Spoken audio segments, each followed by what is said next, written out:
حضرة النبي المصطفى سيدنا محمد صلى الله عليه وسلم وأزواجه وذريته وأهل بيته لهم الفاتحة. أعوذ بالله من الشيطان الرجيم. بسم الله الرحمن الرحيم. الحمد لله رب العالمين الرحمن الرحيم مالك يوم الدين. إياك نعبد وإياك نستعين اهدنا الصراط المستقيم صراط الذين أنعمت عليهم غير المغضوب عليهم ولا الضالين آمين.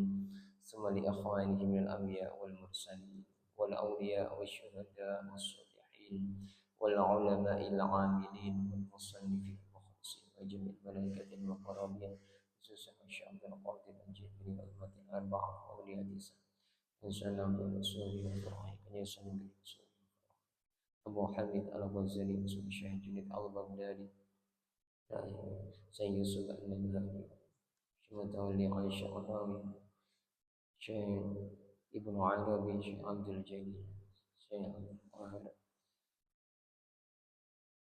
شيخ ربي رحيم شيخ محمد بن القصري قدس الله سره ونور ضريعه وعيد وجاده لهم الفاتحة. أعوذ بالله من الشيطان الرجيم. بسم الله الرحمن الرحيم. الحمد لله رب العالمين الرحمن الرحيم مالك يوم الدين.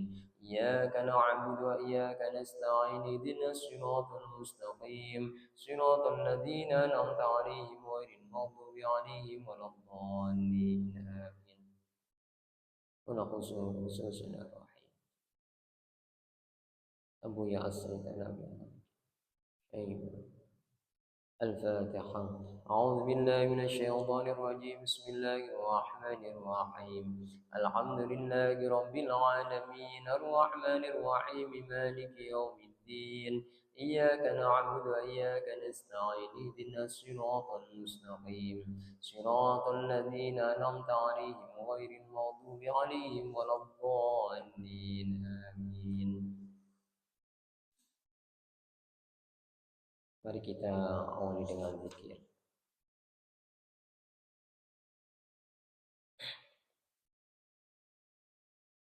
ورزقا لي بسم الله الرحمن الرحيم وصلي على النبي وآل وصحبه ورزقا لي بسم الله الرحمن الرحيم وصلي على النبي وآل وصحبه ورزقا بي بسم الله الرحمن الرحيم وصلي على النبي وآل وصحبه ورزقا بي بسم الله الرحمن الرحيم وصلي على النبي وآل وصحبه ورزقا بي بسم الله الرحمن الرحيم وصلي على النبي وآل وصحبه ورزقا بي بسم الله الرحمن الرحيم وصلي على النبي وآل وصحبه ورزقا بي بسم الله الرحمن الرحيم وصلي على النبي وآل وصحبه ورزقا لي بسم الله الرحمن الرحيم وصلي على النبي وآل وصحبه. الفاتحة. الحمد لله الحمد لله الذي أنزل السكينة في قلوب المؤمنين ليزدادوا إيمانا مع إيمانهم أشهد أن لا إله إلا الله وأشهد أن محمدا عبده ورسوله اللهم صل وسلم وبارك على سيدنا محمد عبدك ونبيك ورسولك النبي الكامل وعلى آله كما يليق بكمالك وعدد كمال أما بعد. Alhamdulillah, segala puji bagi Allah yang telah memberikan rahmat, hidayah serta taufiknya kepada kita. Pada pagi hari ini kita bisa kembali bermuajah di majlis ini. Semoga Allah Subhanahu wa taala senantiasa melimpahkan keberkahan bagi kita semua, diberkahi usianya, diberkahi rezekinya, diberkahi keluarganya, diberkahi ilmunya serta diberkahi ibadahnya. Ala hadhihi niyah wa kulli niyatin shalihah. Al-Fatihah.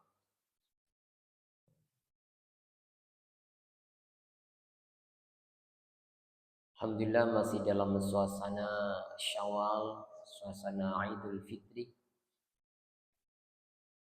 Mari kita ungkapkan dari kedalaman hati kita, minal aizin wal faizin, mohon maaf lahir dan batin. Taqabbalallahu minna wa minkum taqabbal ya karim. Semoga Allah Subhanahu wa taala berkenan dengan semua ibadah yang kita lakukan di bulan Ramadan dan menjadikan kita ini layak sebagai hamba yang datang kepada Allah. Karena hanya hati-hati yang bersih yang layak dan akan disambut oleh Allah Subhanahu wa taala. Yauma la yanfa'u malun wa la banun illa man atallaha biqalbin salim. Pada hari itu harta dan anak-anak tidak berguna kecuali dia yang datang kepada Allah dengan hati yang bersih. Kajian ini adalah merupakan sebuah wahana bagi kita untuk saling belajar. Belajar membersihkan hati, belajar mensucikan hati. Karena dahulu kita pernah mengalami kesucian hati itu. Jadi hanya mencoba mengalami kembali, memulihkan kembali hati yang suci ini. Ya. Maka Allah Subhanahu wa taala menegaskan, qad aflaha man tazakka. Sungguh sangat beruntung orang-orang yang mensucikan hatinya. Maka kita ini menjaga hati ini jauh, ya, lebih awas, lebih hati-hati ketimbang menjaga yang lain.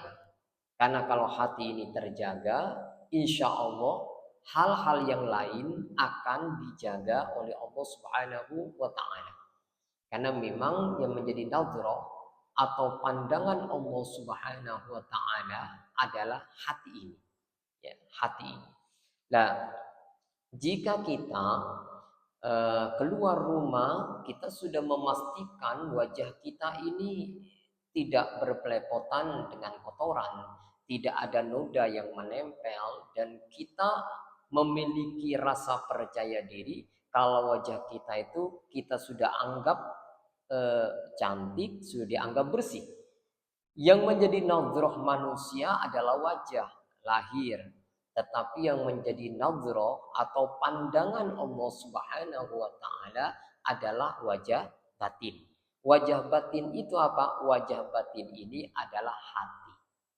Jadi kalau hati ini bersih, maka hati ini selalu mendapatkan daya tarik dari Allah. Allah terpesona, dan kalau mendapatkan pandangan Allah, tentu saja hati ini akan teduh. Seperti kita mendapatkan pandangan orang yang baik kepada kita karena tertarik, maka kita ini merasa ada ketenangan, ada kesenangan. Dan ini kalau kita mendapatkan nadhrah atau pandangan dari Allah Subhanahu wa taala, maka kita akan merasakan keteduhan, merasakan kesejukan, ya. Ya, tentu kalau hati kita ternoda, hati kita ini kotor, maka Allah berpaling untuk memandangi hati kita. Ya, kan tidak ada orang yang suka berlama-lama menatap wajah yang kotor.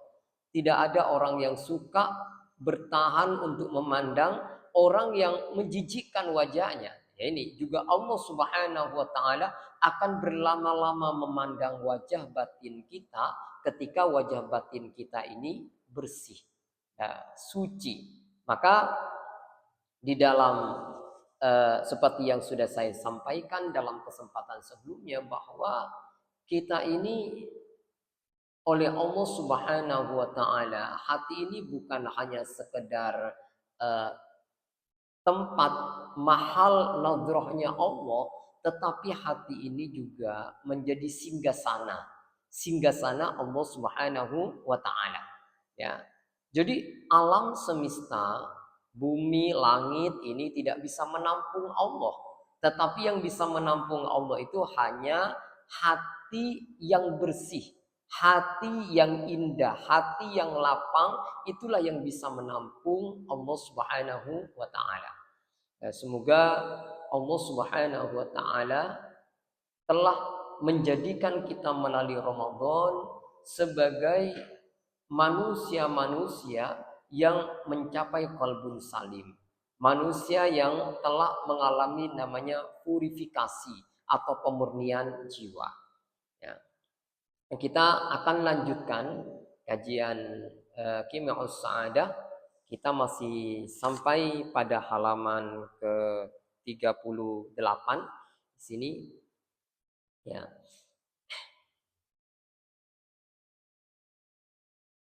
Qala al-muallif rahimahullahu ta'ala wa nafa'ana bihi wa amaddana bi asrarihi wa afadha 'alaina min barakatihi wa 'ulumihi fid darain amin Allahumma amin.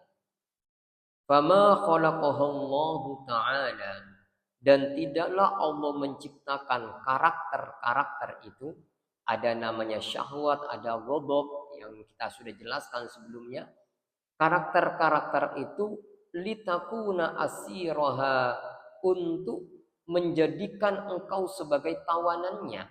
Walakin khalaqaha hatta takunu asroka, akan tetapi Allah menjadikannya karakter atau nafsu-nafsu itu hatta takuna asroka, hingga ada engkau ini asroka, menawannya.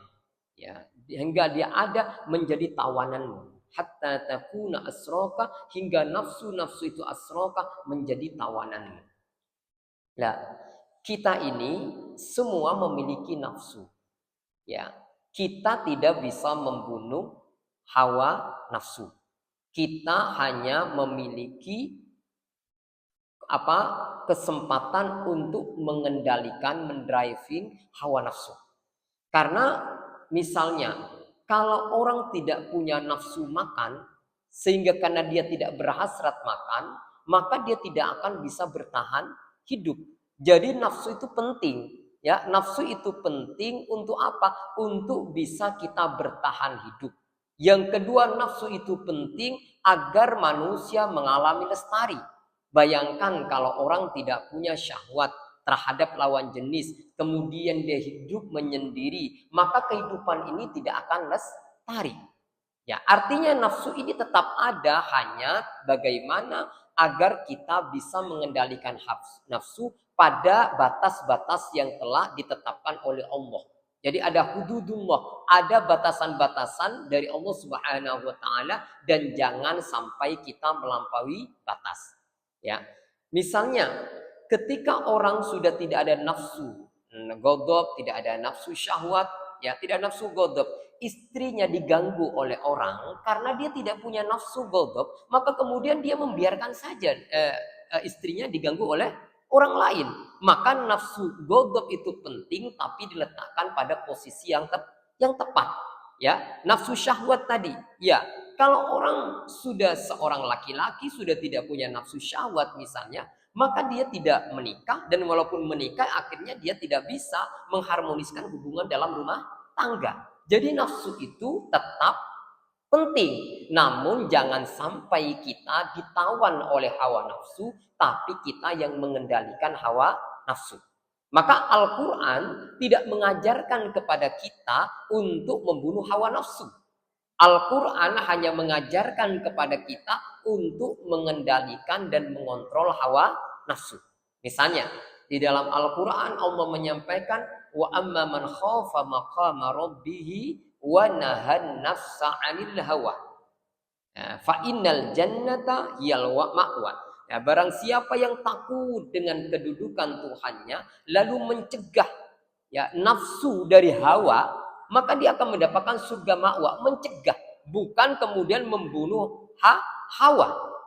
Tidak membunuh hawa nafsu, tetapi dia dicegah, dikendalikan bahwa dia memastikan tidak dikuasai oleh hawa nafsu. Ya. Ya. Seperti dulu, setan itu kata orang tidak penting. Setan itu ada saatnya penting.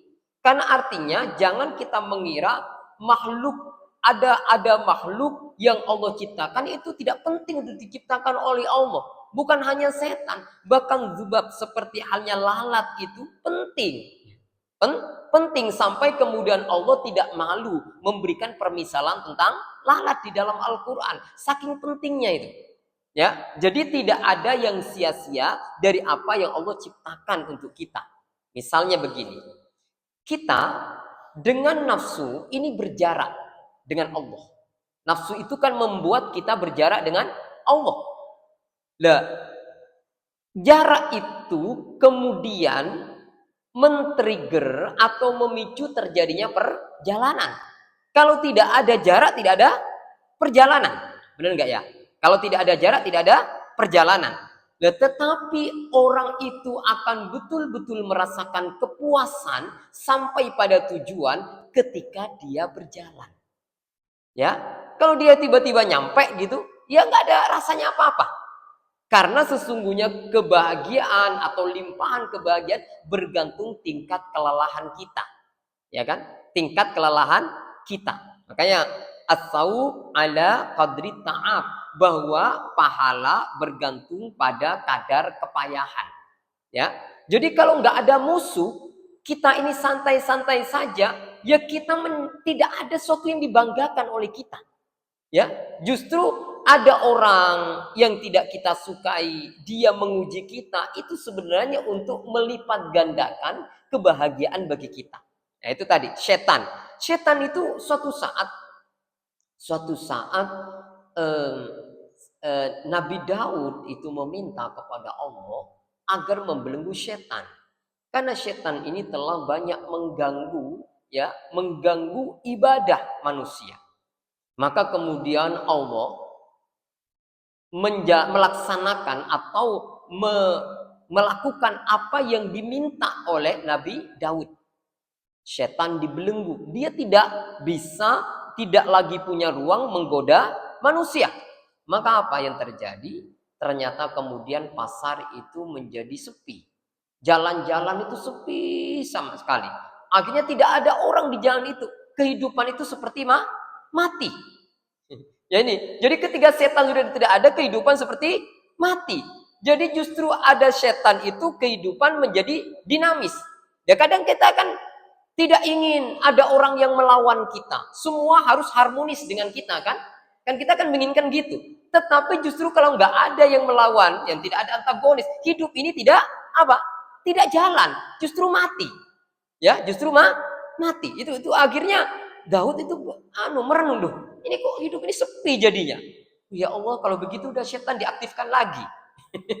Ya, setannya diaktifkan lagi karena hidup ini justru tidak dinamis. Karena harus ada kekuatan negatif juga ada kekuatan positif. Ya, ada orang pada suatu saat ada seorang guru menyampaikan kepada muridnya, di antara kalian akan aku jadikan sebagai khalifahku kelak, sebagai penggantiku kelak. Tetapi aku memiliki pertanyaan kepada kalian berdua. Andaikan, itu andaikan kan nggak mungkin itu terjadi. Ya andaikan saja, tetapi nggak mungkin terjadi. Ini namanya apa? Tamanni, nggak mungkin terjadi. Andaikan kamu Tuhan. Ya andaikan kamu Tuhan, tapi nggak mungkin kamu akan jadi Tuhan. Ya Firaun saja dia mengaku Tuhan, tapi sebenarnya bukan Tuhan. Andaikan kamu Tuhan, lalu dalam kehidupan dunia ini yang penuh dengan dualitas ini. Ada orang apa? Ada orang baik, ada orang buruk, ada orang yang sakit, ada orang yang sehat, ada orang kena nikmat, dapat musibah. Kira-kira kamu yang pertama kamu ingin apa? Saya ingin kalau saya Tuhan semuanya nikmat ya Allah. Semuanya nikmat guru. Semuanya nikmat dan tidak ada orang sakit, ya. Semuanya saya sehat, ya. Dan tidak ada orang buruk. Semuanya orang baik, ya. Katanya dia. Oh gitu. Kemudian murid yang kedua ditanya, bagaimana menurut Anda? Kalau saya jadi Tuhan, biarkan kehidupan ini berjalan seperti sekarang ini. Ada orang baik, ada orang buruk. Ya, ada orang jahat, ada orang yang soleh. Ya, ada orang sakit, ada orang sehat. Tuh. Kenapa? Karena semua itu adalah keseimbangan. Keseimbangan. Hidup ini akan merasa nyaman kalau hidup dalam keseimbangan. Sampai kemudian Rasulullah Muhammad SAW menyampaikan, andaikan semua orang itu baik, maka akan kubinasakan mereka semua dan akan kuganti dengan orang yang di dalamnya ada orang baik, juga ada orang jahat. Ya, kita bersyukur ketika kemudian kita Allah perankan sebagai orang yang baik.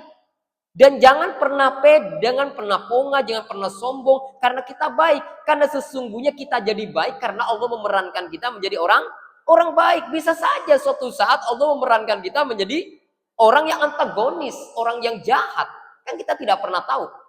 Betapa banyak orang dulu ketika sebelum menikah suaminya baik sekali. Apa yang diminta itu selalu dipenuhi. Oh ini orang baik banget. Tapi ternyata kok tiba-tiba suamiku kok tidak seperti dulu ya. Nah kok tiba-tiba menjelma jadi orang jahat begini. Ya itu kan bisa saja Allah memerankan kita begitu. Makanya ketika kita baik kita bersyukur kepada Allah. Karena Allah memberi peran dan kepercayaan kita menjadi orang baik. Nah itu tadi. Jadi justru ada setan, ada malaikat, ya, ada orang soleh, ada orang jahat, itu semua adalah apa tadi? Keseimbangan. Keseimbangan. Jangan terlalu stres mandang itu. Ini keseimbangan yang dirancang dan dibangun oleh Allah Subhanahu wa taala. Ya, sehingga kemudian itu bisa meningkat. Ilmunya dengan adanya orang jahat misalnya, maka amal kita yang sedikit bisa meningkat oleh karena kesabaran kita, oleh karena ridho kita. Dan orang jahat jangan kita suudzon, karena bisa jadi ternyata di akhir kehidupannya dia kemudian diperankan oleh Allah menjadi orang baik.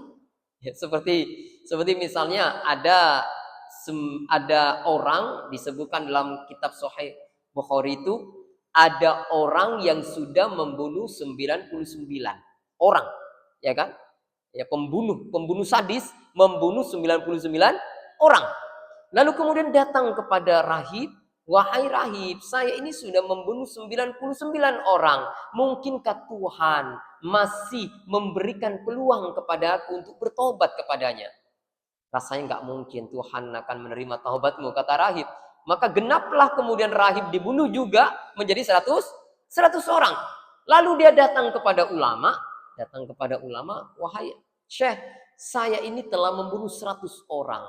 Mungkinkah saya ini andaikan bertobat kepada Allah, taubat saya diterima oleh Allah Subhanahu wa taala?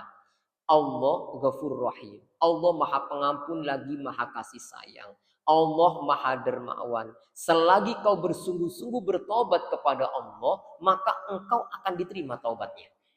Asalkan kamu benar-benar menyesal dan kemudian kau tinggalkan circle atau lingkungan yang selama ini mempengaruhi kamu melakukan perbuatan-perbuatan tercela berupa membunuh itu. Ya. Maka kemudian dia setuju dengan nasihat yang disampaikan Syekh, dia berjalan menuju dari tempat asalnya dia, tempat fahsya, tempat yang penuh dengan kemungkaran, dia menuju ke sebuah tempat yang penuh dengan orang-orang soleh di sana. Belum sampai tiba di tempat tujuan dia meninggal. Ya belum beramal dia, tetapi dia punya niat untuk menjadi orang yang bertobat kepada Allah, untuk menjadi orang baik. Apa yang terjadi kemudian? Dua malaikat berebutan. Ada malaikat azab dan malaikat rahmat. Kata malaikat azab, ini adalah bagianku. Karena dia tidak pernah melakukan amal kebaikan. Dia telah membunuh 100 orang. Dan dia belum punya amal sedikit pun. Belum punya amal kebaikan apa-apa. Kecuali dia berjalan dari muasalnya dia adalah lingkungan jahat menuju lingkungan orang baik. Tapi masih belum sampai ke tujuan. Masih dalam perjalanan. Kemudian malaikat rahmat bilang, enggak, ini bagianku. Karena dia ini sudah mau bertobat kepada Allah. Maka kemudian malaikat Jibril menengahi dengan berkonsultasi kepada Allah. Katanya Allah, coba ukur. Kira-kira kalau diukur, dia, tempat matinya dia ini, wafatnya dia, lebih dekat kepada tujuannya, lebih dekat pada tujuannya, atau lebih dekat pada asalnya dia. Kalau lebih dekat pada asalnya, dia neraka. Kalau lebih dekat pada tujuan, dia surga. Maka kemudian Allah Subhanahu wa Ta'ala dengan kekuasaannya mendekatkan dia kepada tujuan, mendekatkan dia kepada daerah yang menjadi tujuannya. Setelah diukur, maka kemudian ini masuk surga. Dan kan kita tidak pernah tahu. Kita tidak pernah tahu apakah kita ini masuk surga atau ke neraka. Tapi yang jelas kita selalu melakukan amal-amal surga. Karena orang itu hanya mati sesuai dengan kebiasaannya. Kalau kebiasaannya baik, dia nanti akan mati dalam keadaan menjadi orang baik. Yang penting hati tetap dijaga. Jangan pernah kita meremehkan pendosa. Jangan pernah kita mengecilkan pendosa. Jangan pernah kita menghina pendosa. Karena itu adalah bentuk ghibah yang apabila kita menghibah seseorang, kita tidak akan mati sehingga kita mengalami kondisi dan situasi seperti yang orang kita hina. Ya, orang yang kita hina. Maka kita tidak boleh meremehkan orang. Nah, memang mujahadah yang paling sulit itu bukan puasa. Mujahadah yang paling sulit itu bukan sholat malam. Tapi mujahadah yang paling baik, yang paling sulit bagi kita itu adalah bagaimana kita selalu merasa lebih jelek daripada orang lain. Selalu merasa bahwa orang lain lebih mulia daripada kita. Ini sulit. Ini yang paling sulit. Karena ini adalah apa? Ini adalah karakter iblis yang merasa dia lebih baik daripada Adam. Nah, ini mujahadah yang paling sulit tadi adalah kita selalu merasa orang lain lebih baik daripada kita. Ya, lebih baik daripada kita. Ini kemudian apa tadi? Bahwa nafsu, setan dan semua itu tadi menjadi sebuah perangkat bagi kita untuk perjalanan menuju Allah. Karena memang sesungguhnya perjalanan itu akan menjadi indah apabila kita bisa melewati rintangan-rintangan. Semakin banyak rintangan-rintangan, maka ketika kita sudah sampai pada tujuan, kita akan merasakan kepuasan. Guru saya menyampaikan begini, ketika engkau sampai di puncak gunung dengan dua jalan. Pertama, kamu mendaki gunung itu. Kita daki gunung, lalu sampai ke puncak gunung. Ada orang sampai ke puncak gunung dengan menaiki helikopter misalnya. Kemudian sudah tiba di puncaknya, kemudian diturunkan dari helikopter itu. Kira-kira kepuasan yang dirasakan dari antara dua orang ini mana yang paling besar kepuasannya? Tingkat kepuasannya. Yang paling besar tingkat kepuasannya adalah orang yang mendaki sampai di puncak gunung. Karena apa tadi? Ada effort, ada perjuangan, ada struggle di situ untuk bisa sampai ke puncak gunung. Sementara orang yang menggunakan helikopter tadi itu dia tidak perlu berjuang, tinggal turun saja sudah sampai di puncak gunung. Itu. Jadi kita kembali memahami nafsu itu bukan untuk dibunuh. Tapi nafsu itu untuk dikendalikan agar sampai pada posisi nafsu mutmainnah. bahkan sampai pada nafsu radiyah, bahkan nafsu pada nafsu mardiyah dan kamilah. Kan nafsu itu seperti yang sudah saya sampaikan sebelumnya, ada 7 Ada 7 level nafsu. Pertama, nafsu amarah. Ini nafsu yang paling gelap. Kemudian nafsu lawamah. Nafsu lawamah ini adalah dia menyesali perbuatan dosanya, tetapi dia mengulangi lagi. Besok nyesal lagi, mengulangi lagi. Nafsu lawamah. Dia menyadari bahwa apa yang dia lakukan salah, tapi dia tetap melakukan. Itu namanya nafsu lawamah. Kemudian yang ketiga ada namanya nafsu malhamah. Nafsu malhamah ini dia kadang-kadang melakukan kebaikan, tapi kadang-kadang terpeleset pada keburukan. Terus begitu. Draw antara baik dan buruk itu sama-sama jalan. Ya. Sholat jalan, maksiat juga terus jalan. Sama-sama. Nah, tapi kemudian ada namanya nafsul mutmainnah. Nafsu mutmainnah ini apa? Nafsu mutmainnah ini adalah dia sudah memiliki sabit, ya, kekokohan di dalam beramal. Dia fokus dan lurus dalam kebaikan. Dia sudah tidak lagi tertarik dan melirik keburukan. Ini nafsu mutmainnah. Jadi tenang dia.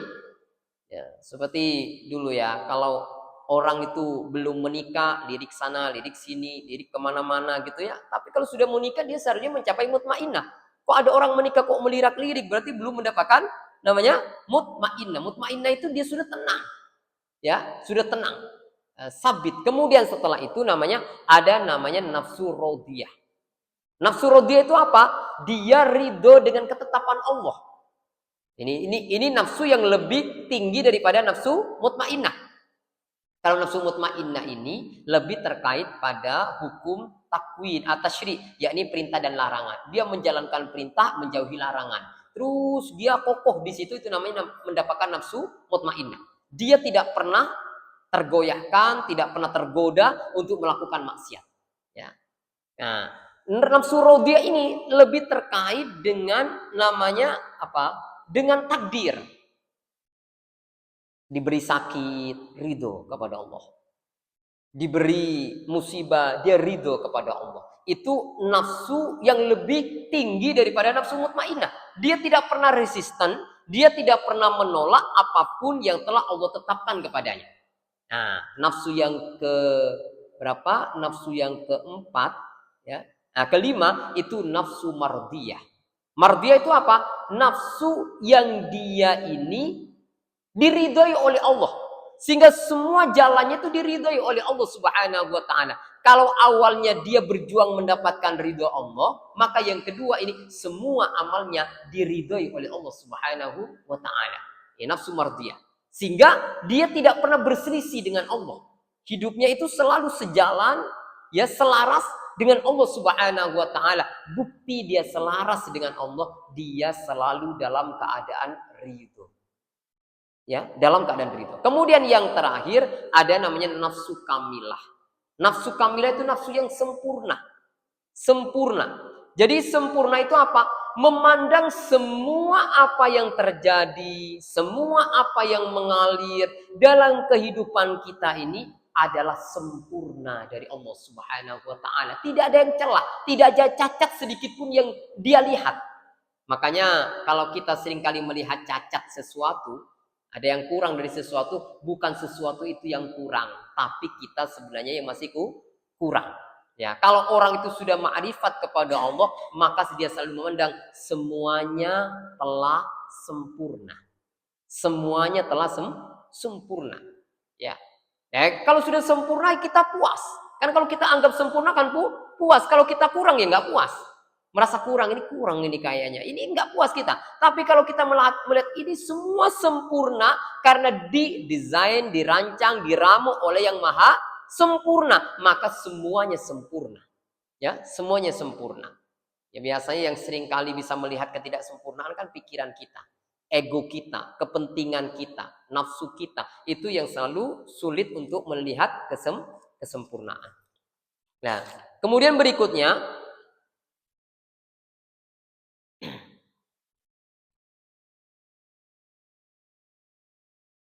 wa tusakhiruha lis-safar qaddamakah. Ya. Dan engkau menaklukkannya sebagai kendaraan bagimu. Jadi wa taj'ala ihdaha markabakah. Ya, dan engkau menaklukkan untuk kau kendalikan bagi perjalananmu ke depan. Jadi kita menaklukkan wa taj'ala ihdaha markabakah, dan menjadikan salah satunya sebagai kendaraanmu. Jadi bahwa nafsu itu, kata Imam Al-Ghazali, itu seperti kuda. Kalau kuda liar itu bisa membuat kita terpelanting, bahkan terjatuh, dan kita akan mati. Tetapi kalau kuda itu sudah dijinakkan, maka akan mempercepat perjalanan. Ya, itu. Jadi Imam Al-Ghazali itu menyampaikan bahwa hawa nafsu itu seperti kendaraan, seperti kuda liar. Maka untuk mengendalikan kuda liar dalam diri kita ini melalui puasa. Makanya kalau dulu itu ada kuda liar, dia tidak diberi makan berhari-hari, ya, dia biasanya dibuat apa? Lubang, ya, lubang, kemudian di atas lubang itu diberi rumput-rumput, ya, akhirnya dia melewati rumput itu dan terperosok ke dalam jurang itu. Setelah terperosok dalam jurang itu dibiarkan, tidak diberi makan beberapa hari, sampai kemudian dia lemes. Ketika sudah lemes itu kuda itu kemudian diberi apa? Pengendali gitu, ya. Akhirnya dia jinak. Ya, maka sungguhnya puasa itu sebenarnya untuk menjinakkan hawa nafsu kita. Jadi setelah ini sudah bisa ditaklukkan, maka itu bisa menjadikan kendaraan. Ya, nafsu bisa menjadikan kendaraan bagi kita untuk sampai kepada Allah Subhanahu wa taala. Dengan cara apa? Melatih nafsu yang amarah menjadi lawamah, dari lawamah menjadi malhamah, dari malhamah menjadi mutmainnah, dari mutmainnah kemudian menjadi apa? Radiyah, dari radiyah menjadi mardiyah, sampai kemudian kamilah. Ya. Kemudian selain itu, wal ukhra silahaka hatta taswida biha sa'adaka, dan yang lain adalah senjatamu, hatta tasdida biha, hingga memburu dengan senjata itu sa'adatakah, kebahagiaan. Jadi nafsu ini bisa kita jadikan senjata, ya, untuk bisa memburu kebahagiaan. Ya, memburu kebahagiaan. Jadi misalnya orang tadi tidak bisa tidak menikah kalau dia tidak ada nafsu. Karena dia ada nafsu, maka kemudian terdorong untuk menikah.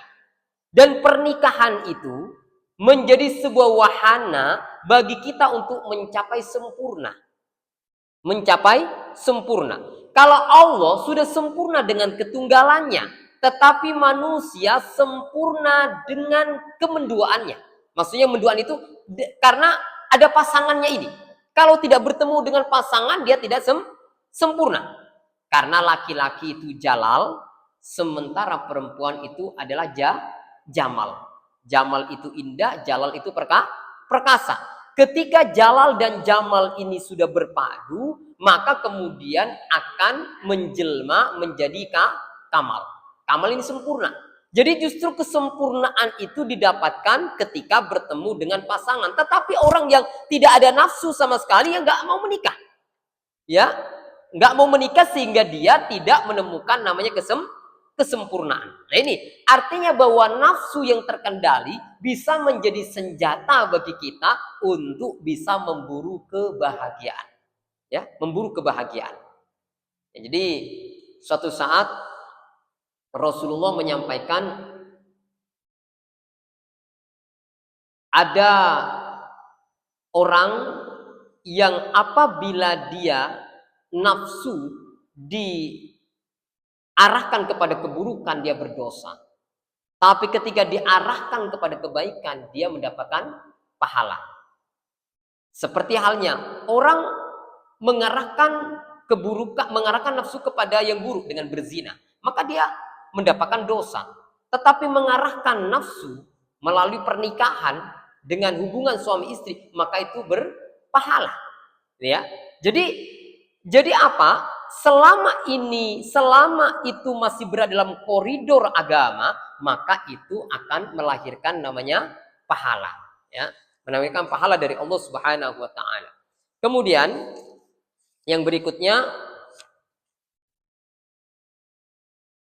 fa idza balagta aradaka faqawim biha tahta qadamaika.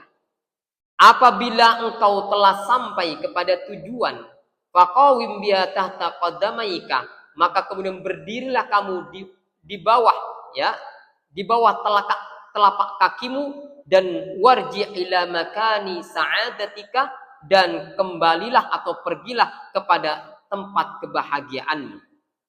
Ya. Orang yang telah mampu mengendalikan hawa nafsu, maka hawa nafsu ini pertama menjadi kendaraan, nafsu ini juga bisa menjadi senjata. Sehingga kemudian dia bisa sampai kepada tujuan. Ya, pada tujuan. Nah, ketika dia sudah sampai pada tujuan, karena dia telah mengendalikan hawa nafsu, maka dia akan mendapatkan kebahagiaan. Karena kebahagiaan itu ada ketika orang telah mengendalikan hawa nafsu. Seperti yang disampaikan tadi, wa amma man khafa maqama rabbih wa nahan nafsa 'anil hawa fa innal jannata hiyal ma'wa. Jadi orang yang telah mampu mengendalikan nafsu, maka dia akan mendapatkan surga dalam dirinya. Sebagaimana dalam surat Di dalam surat Ar-Rahman Allah berfirman, waliman khafa maqama rabbih jannatan, bagi siapa yang takut dengan kedudukan Tuhannya, maka dia mendapatkan dua surga, surga di dunia dan surga di akhirat. Atau kemudian misalnya di dalam Al-Qur'an Allah menyampaikan begini, innal ladzina amanu wa 'amilus solihati, ya, wa 'amilus solihati ulaika hum khairul bariyah jazaohum 'inda rabbihim jannatu 'adnin tajri min tahtiha al-anharu khalidina fiha radhiyallahu anhum wa radu'an dzalika liman khasyya rabbah. Jadi khairul bariyah itu siapa? Khairul bariyah itu adalah orang yang melakukan amal soleh. Dia beriman dan beramal soleh, kemudian ridho kepada Allah dan diridhoi oleh Allah. Yang menjadi modal bagi dia itu apa untuk mendapatkan keduanya? Dia beriman, beramal soleh, juga kemudian ridho dan diridhoi oleh Allah. Dia memiliki satu modal. Dzalika liman khasyya rabbah. Itulah bagi orang yang takut dengan Tuhannya. Nah, takut inilah yang menjadi cara mengendalikan hawa nafsu, ya. Cara mengendalikan hawa nafsu. Nah, kemudian berikutnya, wa dzalikal makan qararu khawadil hadratil ilahiyah wa qarurul awam darajatul jannah. Ya, bagi orang-orang yang khusus, maka itu tempatnya adalah hadratil ilahiyah, merasakan selalu kehadiran Allah Subhanahu wa taala. Sementara orang umum itu ala darajatul jannah, mendapatkan derajat level di surga, level kedudukan di surga. Nah, ini yang ingin saya bahas, yang saya tekankan pada kesempatan ini. Kita ini dalam perjalanan hidup kita ada dua yang kita rayakan. Ada dua yang kita rayakan. Pertama, yang kita rayakan setiap tahun adalah kelahiran. Yang kedua, yang kita rayakan adalah pernikahan. Ya, kelahiran dan pernikahan. Tidak ada namanya merayakan apa selain ini, kedua-dua ini. Suatu yang istimewa bagi kita dalam hidup ini dua ini. Kelahiran dan pernikahan. Maka kemudian di dalam agama juga ada 2 hari raya. Apa? Hari raya Idul Fitri dan hari raya Idul Adha atau Idul Qurban. Nah, sebenarnya ini hanya sebuah simulasi bahwa kita menuju Allah itu disediakan 2. Ya, disediakan 2. Pertama adalah Idul Fitri.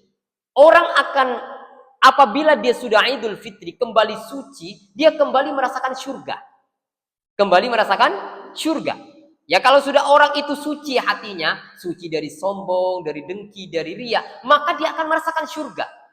Ya, akan merasakan surga. Semua kenyataan-kenyataan yang ada di luar dirinya tidak berpengaruh sama sekali kepada hatinya. Karena hatinya ini sudah merasakan surga.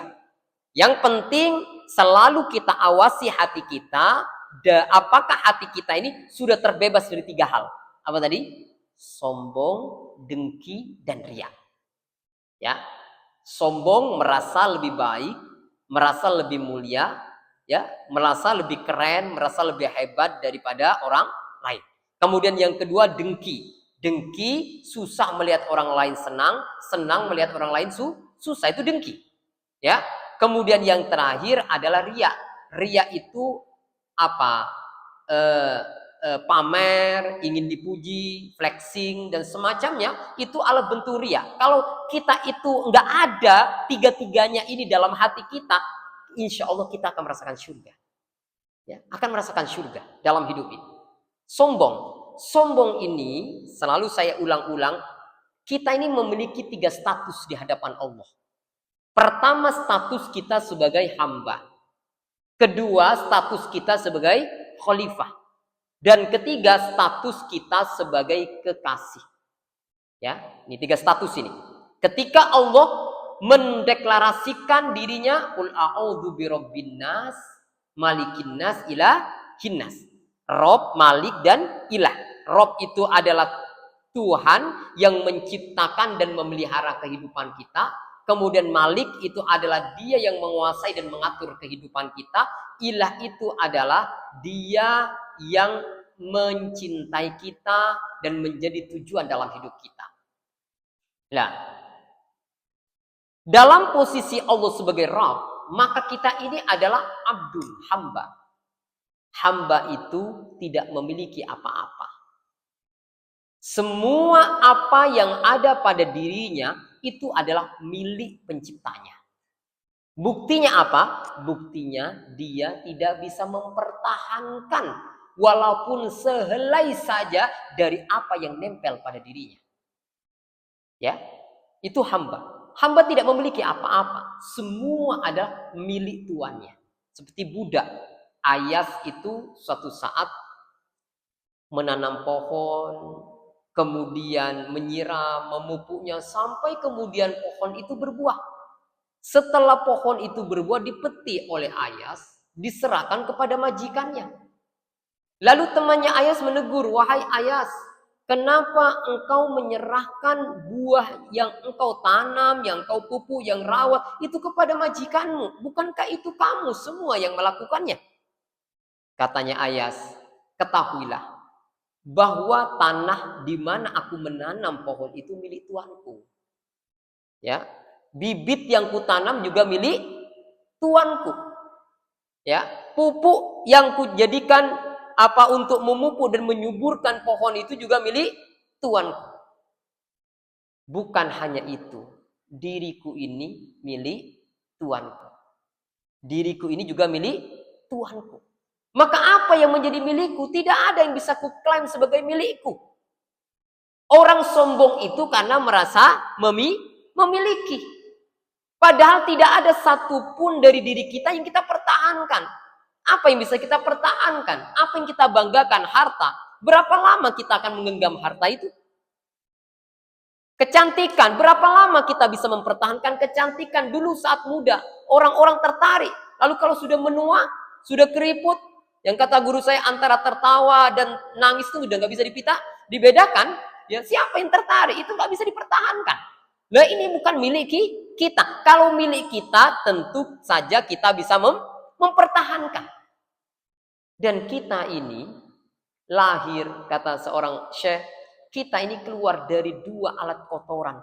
Dari alat kotoran laki-laki, dari alat kotoran perempuan. Ya toh? Kita, apa yang kita banggakan? Maka kita tidak memiliki kelayakan untuk namanya sombong.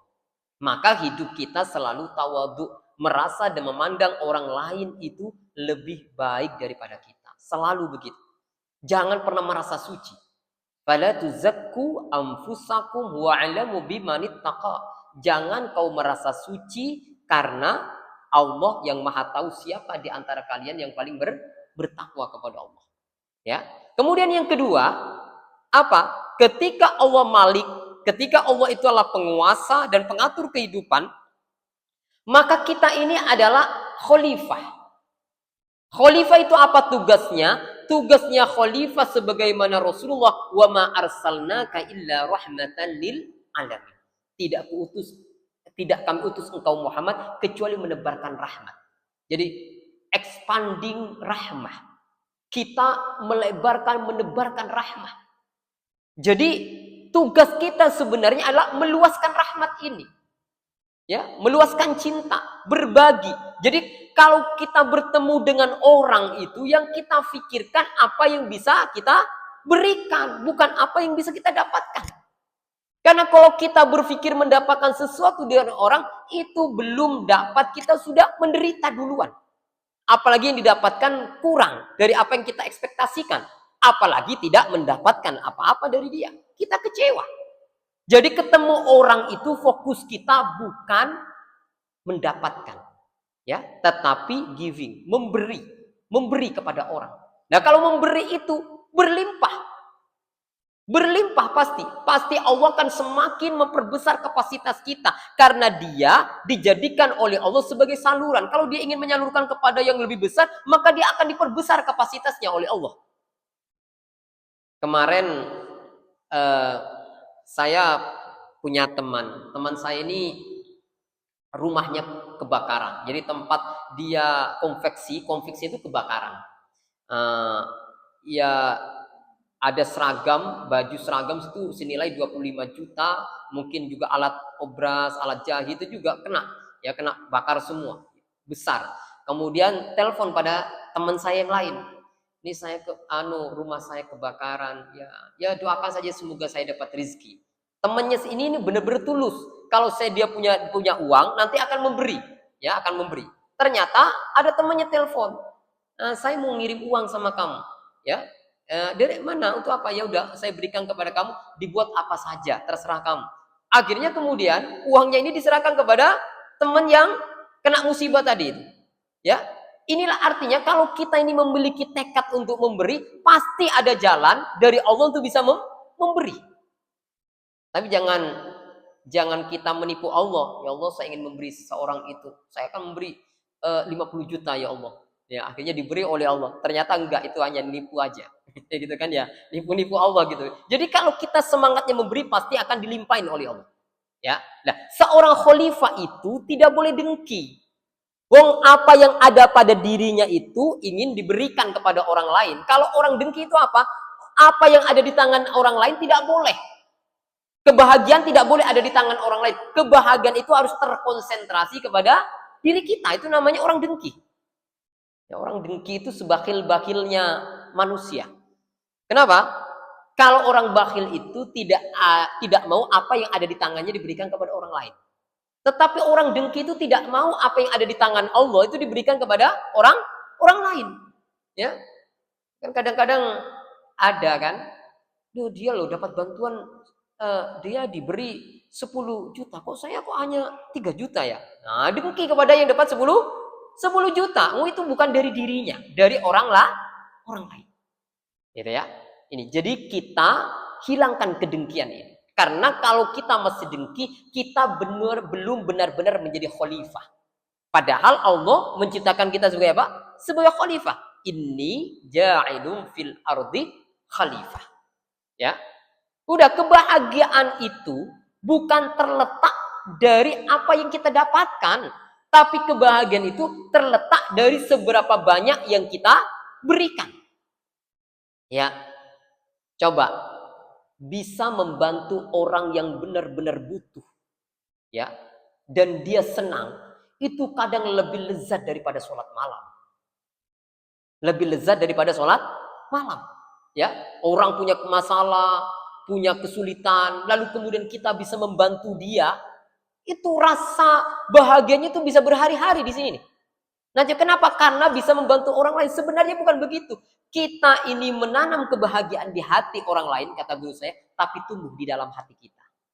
Tumbuh di dalam hati kita. Makanya orang yang membahagiakan orang lain, pasti hidupnya akan dibahagiakan oleh Allah Subhanahu wa taala. Sebaliknya orang yang seringkali menyusahkan orang lain, ya hidupnya akan dibuat susah oleh Allah. Ya. Coba kita rasakan, kita ini sederhana sekali. Nah, suatu saat ada orang yang mendorong gerobak. Dia sudah tua, nggak bisa kemudian kan jalan menanjak. Dia tidak bisa mendorong gerobak itu sampai di jalan, kemudian dibantu. Bantu ternyata bisa bisa sampai permukaan kita. Kita yang membantu itu merasakan kebahagiaan. Padahal nggak dapat apa-apa itu, bahagia sekali. Kenapa? Karena telah menolong dan mengeluarkan orang dari kesulitan. Ya, ini khalifah. Jadi ini kalau kita sudah membantu, sering membantu orang, berarti inilah ciri orang qalbun salim.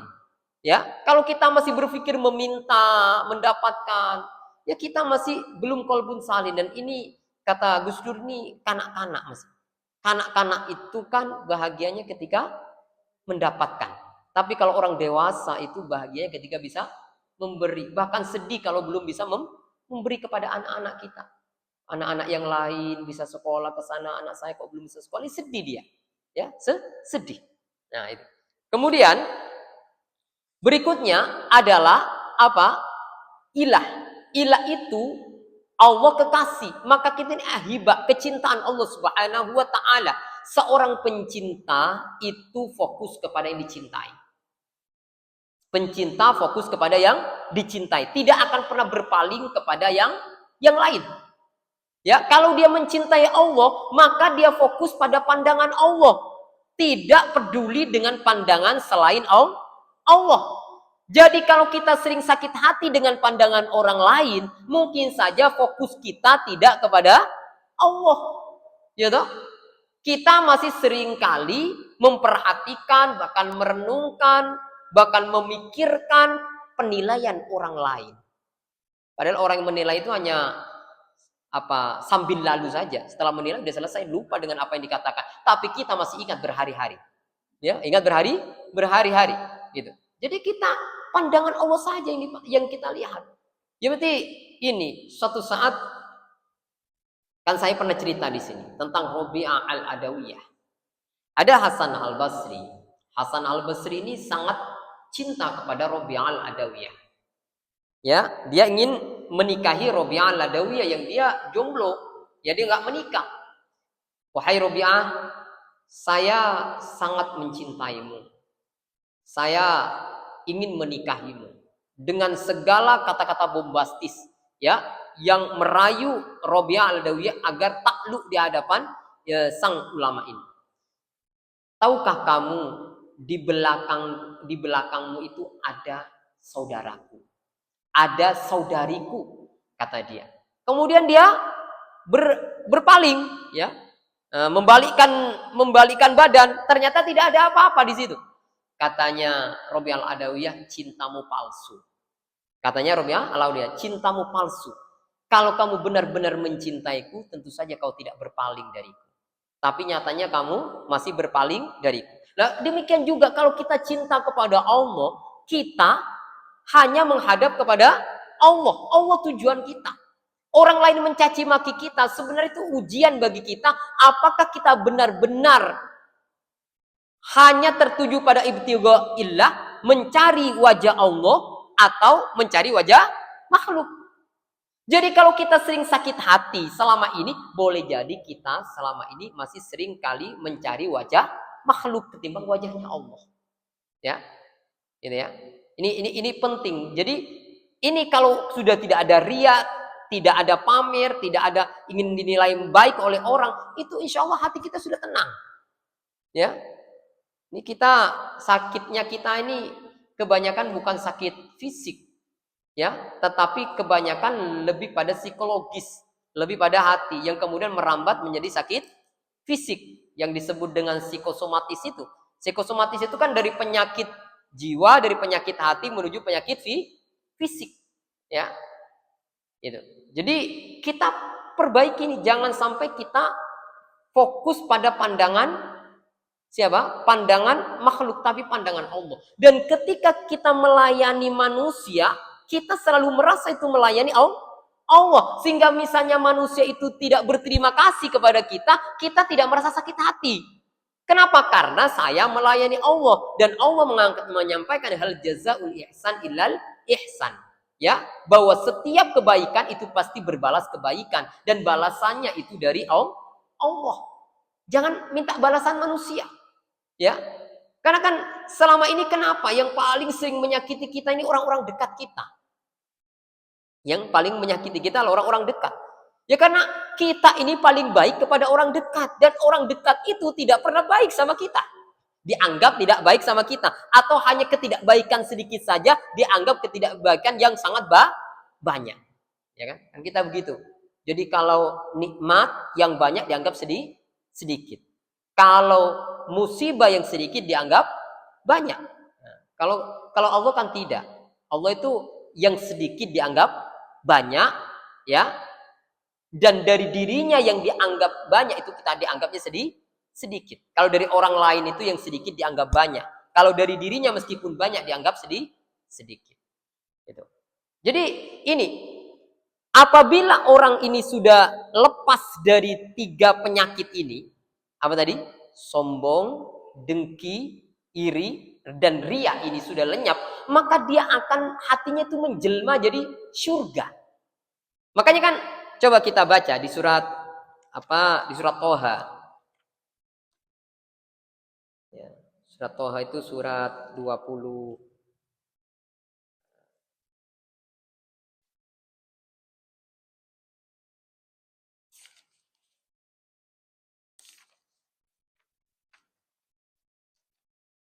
Surat 20 ya, ayat 76.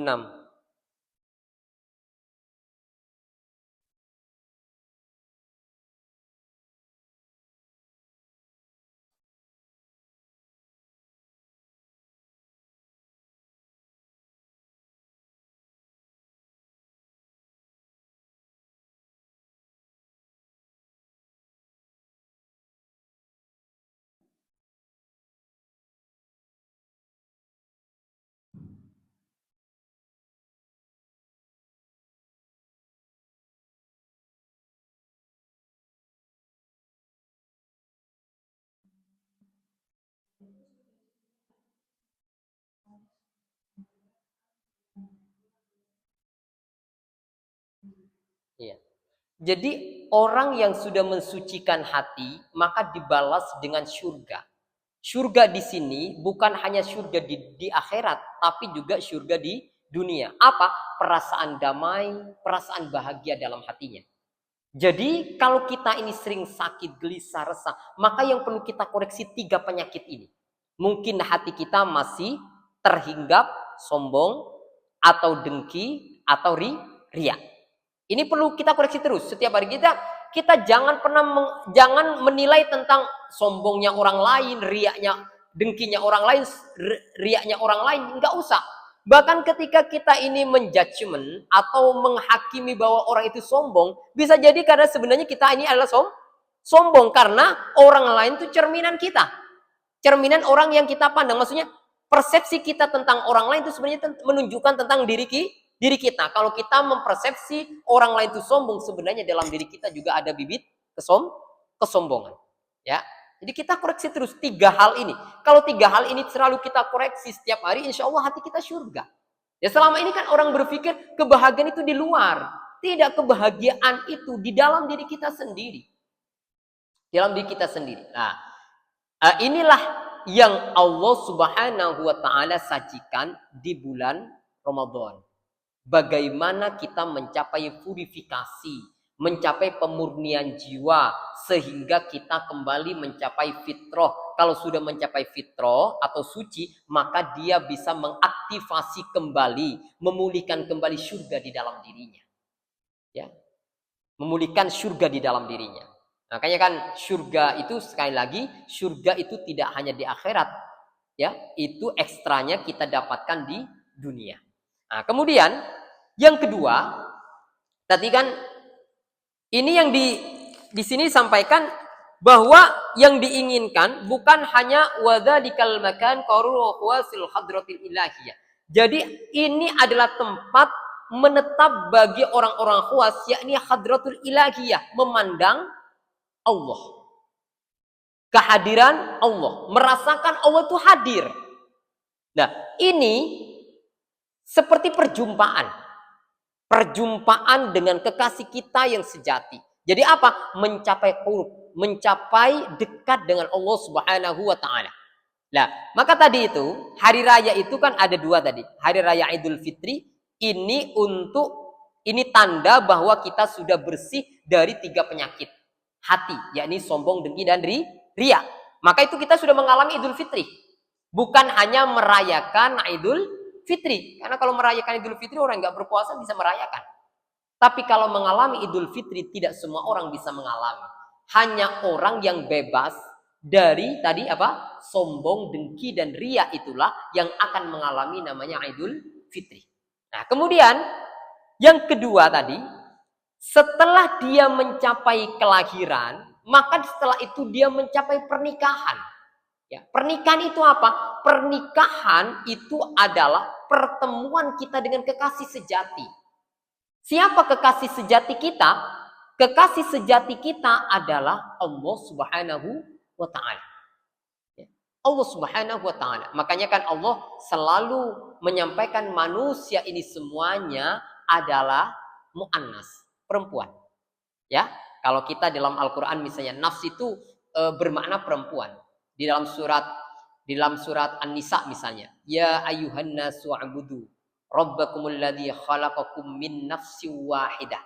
Min nafsin wahidah, dari jiwa yang satu. Allah tidak menyampaikan min nafsin wahid, tapi min nafsin wahidah.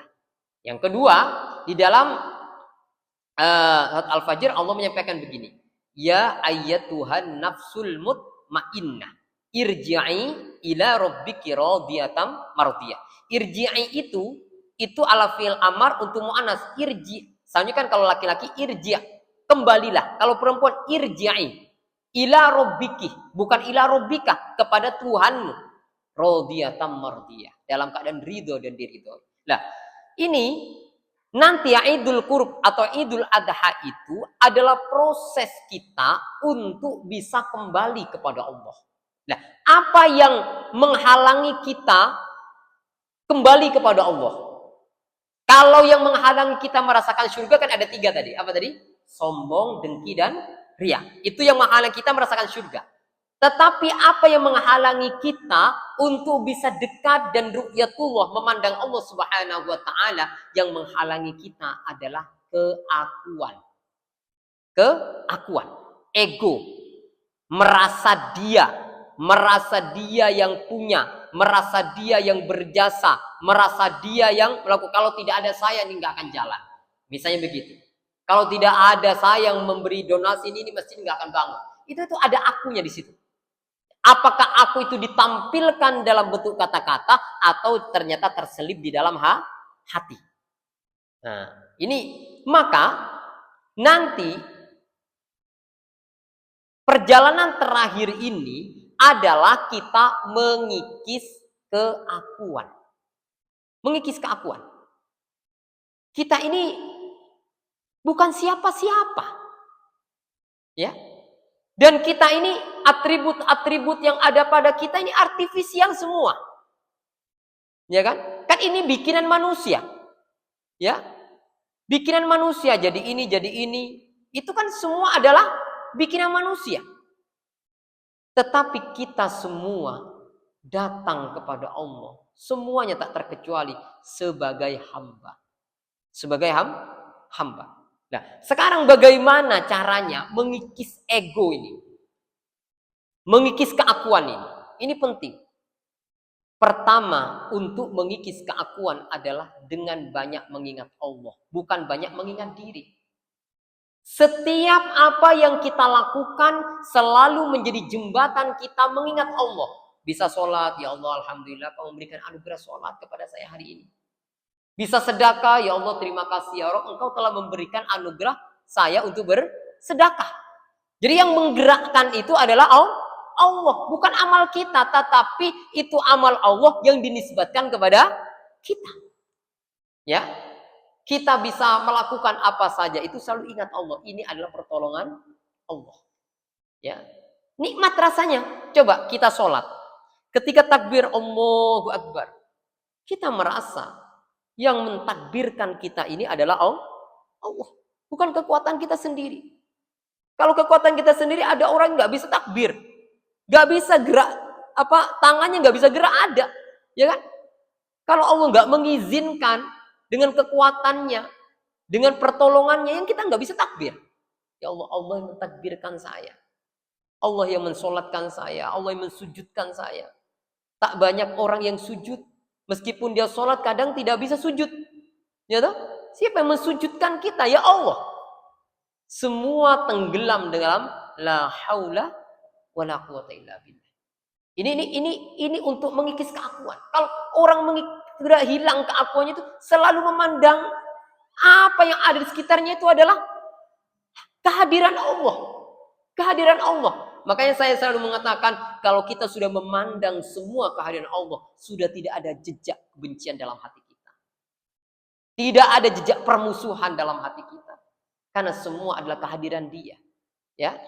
Ketika Dia datang dengan sebagai musibah, ya, sebagai sesuatu yang tidak kita sukai, Dia datang dengan sifat jalalnya. Ketika Dia datang dalam bentuk nikmat, ya Dia datang dengan sifat jamalnya. Sama-sama Dia yang datang. Ya, sama-sama Allah yang datang. Nah ini kita merasa bahwa apa yang kulakukan itu dari Allah, dan saya juga kalau melayani juga sebenarnya melayani siapa? Melayani Allah. Inilah pandangan para ulama tentang inna lillahi wa inna ilaihi raji'un. Kita kembali, kita dari Allah kembali kepada Allah. Kita memberi uang kepada orang, ini uang dari Allah. Sampai juga diterima oleh Allah. Bukan makhluk yang menerima. Bahkan ada sebuah hadis, sebelum diterima oleh manusia, apa yang kau sedekahkan itu diterima terlebih dahulu oleh Allah Subhanahu wa Ta'ala. Ya. Jadi kalau sudah begitu, kita sudah nggak melihat makhluk, sehingga kita sudah terbebas dari sakit hati oleh perilaku, oleh perbuatan makhluk. Ini penting. Jadi apa tadi? Zikir. Ingat Allah. Ingatnya bukan la ilaha illallah saja, tetapi setiap perbuatan yang muncul di depan kita, tergelar di hadapan kita, itu semua adalah dari Allah. Ini semua ayat-ayat Allah. Yang menggerakkan siapa kalau ayat-ayat Allah? Ya Allah semua. Wallahu khalaqakum wa ma ta'malun. Allah menciptakan kalian dan apa-apa yang kalian kerjakan. Ini orang yang sudah keakuannya lenyap. Ya. Kemudian yang kedua, dengan apa? Dengan kita banyak bersolawat kepada Nabi Muhammad SAW. Jadi kalau tadi itu, ketika kita telah mampu mengikis sombong, dengki, dan riya, kita menjadi manusia malaki. Tapi selama kita belum bisa mengikis sombong, dengki, dan riya dalam hati kita, kita masih menjadi manusia insan hewani. Manusia tapi hewan. Nah, tapi orang yang sudah bebas dari sombong, dengki, dan riya, maka dia menjadi insan malaki. Insan malaki. Malaikat itu nggak pernah ada yang sombong, nggak ada yang dengki, nggak ada yang riya. Nah, tetapi ketika orang sudah lenyap egonya, keakuannya, dia akan menjadi insan Muhammadi. Ya, manusia Muhammadi. Siapa Muhammad itu? Muhammad itu memiliki dua. Muhammad sebagai jasad yang lahir ya 1500 tahun yang lalu, yang kemudian hanya berapa tahun, hanya sampai 63 tahun hidup di dunia. Itu adalah Muhammad yang jasad. Tapi ada Muhammad ruh. Muhammad ruh ini adalah dia yang menjadi bibit semesta ini, yang posisinya sangat dekat dengan Allah Subhanahu wa taala. Ya. Dan dia tidak memiliki keakuan. Sampai tanda bahwa beliau nggak punya keakuan, nggak punya bayang-bayang beliau itu. Jadi kalau ada diterpa matahari dari barat, ya tidak ada bayang-bayang di timurnya. Nggak punya bayang-bayang dia. Kalau kita kan punya bayang-bayang, ya kan? Dia nggak punya bayang-bayang. Beliau ini adalah manusia tanpa keakuan. Kenapa? Makanya dia tuh bisa merangkul semuanya, rahmatan lil alamin. Kalau keakuan kita masih ada keakuan, kita nggak bisa merangkul semuanya. Kan bukan RT saya, nggak usah rangkul. Karena keakuannya itu nempel pada RT, ya kan? Kalau dia sebagai NU misalnya, dia bukan orang NU, nggak saya bantu deh. Kenapa? Karena keakuannya nempel kepada NU-nya. Ini ada dulu itu kata guru saya, ada orang kecelakaan, ya ditanya dulu, ini NU atau Muhammadiyah? Sebentar, tanya dulu. Orang kecelakaan kok ditanya NU Muhammadiyah? Ya udah, dia manusia, makhluk Allah, udah dibantu saja, ya toh? Ini kan ada orang kalau nggak dari golongannya nggak dia bantu. Kalau golongannya baru dibantu, berarti dia ada ego masih. Ya, ada ego. Misalnya kita gini, kurban. Ya, kurban. Kita kurbannya di sini nih. Jadi yang patungan di sini, tapi kita letakkan di sebuah daerah. Daerah yang lain. Tuh, ternyata setelah diinvestigasi, daerah itu adalah satu mazhab dengan dia. Yang daerah ini tidak satu mazhab dengan dia. Jadi dia menyalurkan kurban itu kepada yang satu mazhab dengan dia, gitu ya, gitu ya. Jadi ada masjid-masjid begitu yang punya afiliasi ke partai, punya afiliasi ke ormas-ormas tertentu, gitu kan. Dia ngambil dari ini, minta kepada warga, tolong ini kirim ke rekening ini kalau mau kurban. Udah dibelikan sapi dan disalurkan ke tempat yang lain. Padahal boleh jadi di sini lebih membutuhkan ketimbang yang di sana, ya. Yang di sini seharusnya lebih mendapatkan manfaat terlebih dahulu sebelum di tempat yang jauh, ya. Jadi keakuan kita macam-macam, ya. Keakuan kita karena keluarga, keakuan kita nempel pada RT, pada RW, atau pada golongan kita, pada circle kita, ya toh, pada jamaah kita, ya kan? Itu keakuan-keakuan. Jadi pergaulan-pergaulan ini membentuk apa? Membentuk namanya keakuan. Nah, Rasulullah itu sudah nggak ada keakuan sehingga semua bisa dirangkul oleh dia. Nah, kan pernah saya sampaikan di sini. Ada semacam berlian atau diamond itu kalau dia tidak punya warna, tapi semua warna itu dicakup oleh dia. Berlian ini. Ya, nggak punya warna, tapi semua warna ada di dia. Kemudian kaca cermin itu nggak punya bentuk, nggak punya rupa, ya, nggak punya warna, tapi semua bentuk, semua rupa, semua warna itu bisa dicakup oleh cermin. Nah, ruang ini nggak punya gender, nggak laki, nggak perempuan, nggak punya warna, nggak punya bentuk, nggak punya rupa, tapi semuanya dicakup oleh ruang ini. Itulah Rasulullah Muhammad Shallallahu Alaihi Wasallam. Betapa bahagianya orang yang luas jiwanya begini, ya. Nih, jadi kita mulai lenyapkan keakuan dengan apa tadi? Dengan cara kita banyak baca sholawat, sehingga kita ini menyatu dengan jiwa Nabiuna Muhammad Shallallahu Alaihi Wasallam. Jadi sholawat itu membuat kita bisa terhubung dengan Nabi Muhammad Shallallahu Alaihi Wasallam. Kan saya dulu pernah menciptakan ada beberapa level. Pertama level nasut alam benda mati. Kemudian alam nabati. Setelah itu hewani. Setelah hewani manusia. Setelah manusia ada namanya malaikat. Setelah malaikat itu ada namanya ruhul Muhammadiyah. Setelah Ruhul Muhammadiyah itu ada namanya Allah. Ya, jadi ada 7 level. Nah, untuk kita bisa mendekat kepada Allah, jalannya apa? Langsung melompat kepada Nur Muhammad atau Ruhul Muhammad. Dengan cara apa? Dengan cara banyak membaca sholawat kepada Nabi Muhammad SAW. Ya, karena yang terdekat dengan Allah itu adalah Rasulullah. Ya, ini pentingnya bersolawat. Jadi untuk mengikis keakuan apa tadi? Dengan banyak baca sholawat. Ya, banyak baca sholawat. Jadi orang-orang para ulama-ulama terdahulu itu kalau baca sholawat itu ya tidak seperti kita.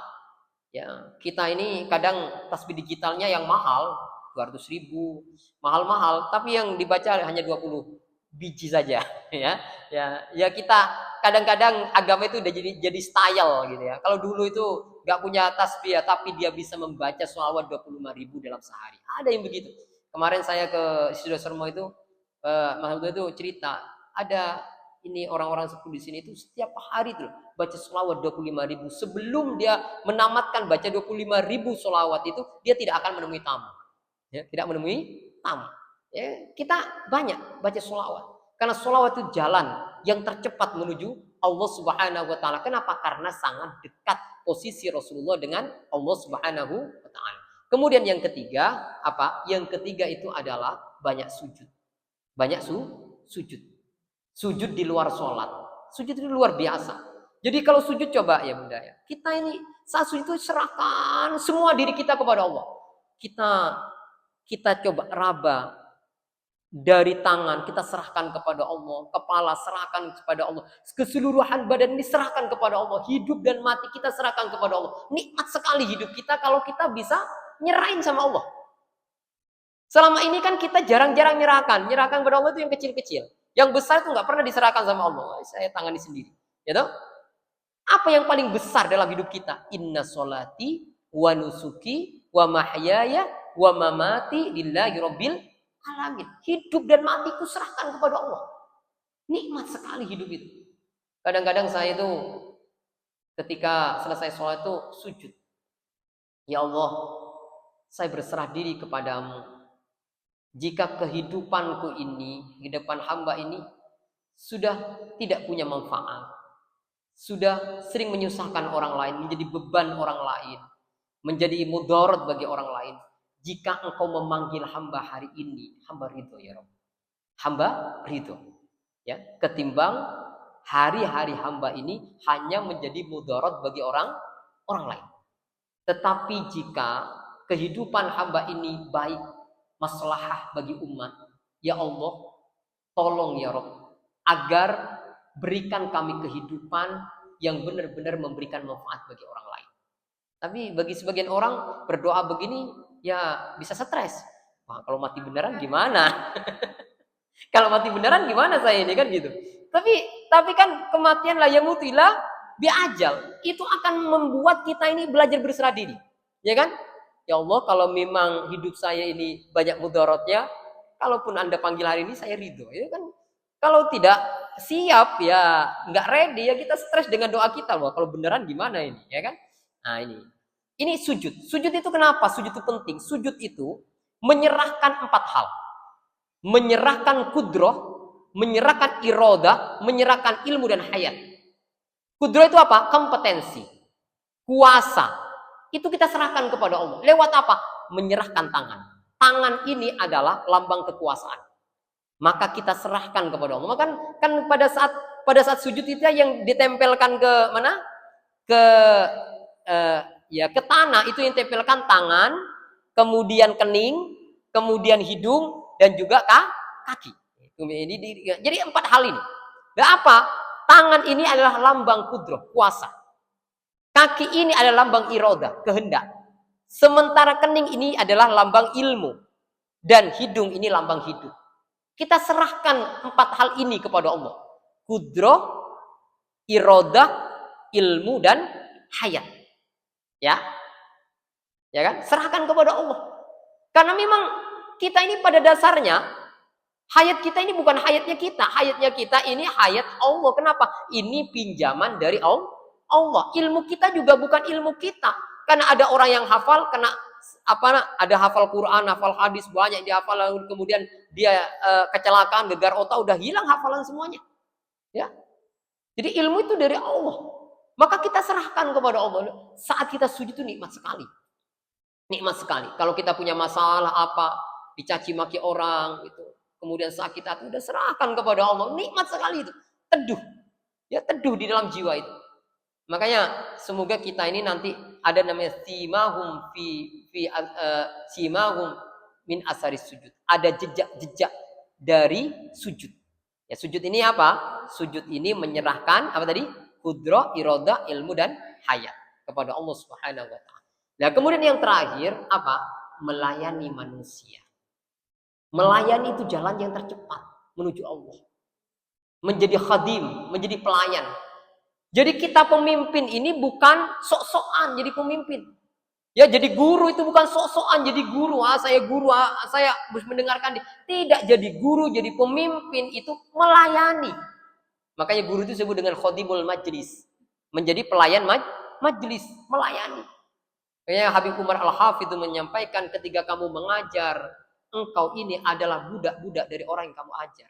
Selalu merasa kamu lebih rendah daripada orang yang kamu ajar. Karena posisi kamu ini seharusnya melayani, bukan dilayani. Pelayanan itu, kata Mahatma Gandhi, pelayanan itu jalan terpendek menuju Allah, menuju Tuhan. Pelayanan itu jalan terpendek menuju Tuhan. Kita loh, keakuan kita masih kadang-kadang muncul. Coba, saya perintahkan misalnya, kalau kamu ke masjid, tolong ditata sandal orang lain.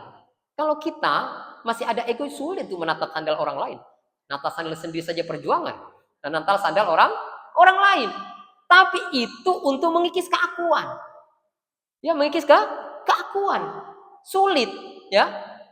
Ya, itu untuk mengikis keakuan itu. Jadi kita hidup melayani orang. Jangan minta dilayani. Begitu seharusnya guru, ulama, habib semua itu bukan datang untuk dilayani, tapi datang untuk melayani. Sayyidul qaum khadimukum. Sayyidul qaum khadimuhum. Bahwa pemimpin dari satu kaum adalah pelayan dari kaum tersebut. Pelayan dari kaum itu. Jadi kita melayani, hadir untuk melayani. Hadir untuk melayani. Ya, kalau kita melayani makhluk, sejatinya kita melayani Allah. Itu jalan tercepat. Insya Allah. Jadi kita belajar melayani orang. Jangan, dan kita benar-benar mencegah diri mendapatkan pelayanan dari orang. Suatu saat Imam Ali karramallahu wajhah memikul sendiri belanjaan dari pasar itu. Kenapa tidak diserahkan? Enggak, ini adalah belanjaanku. Kenapa harus diserahkan kepada orang lain? Jadi dia tidak minta dilayani. Beliau fokus melayani, ya. Dan kita kan ingin kan tas kita dibawakan orang, kita ingin diantar orang, ya kan? Ingin nanti kalau mau keluar dari mobil pintunya dibukakan orang, gitu kan? Itu malah menimbulkan keakuan, ya. Itu orang-orang yang keakuannya kuat pada saat dia punya jabatan, itu dia mengalami post power syndrome ketika jabatannya sudah nggak ada. Dia membayangkan ya kucing yang ada di rumah itu sebagai sebagai pelayannya dia, disuruh bukakan mobil, ya, membayangkan saja sudah masuk halusinasi dengan masa lalu, ya. Jadi kita coba hilang dengan belajar melayani orang, belajar melayani. Udah, kita punya ibunda punya suami, udah fokus melayani suami.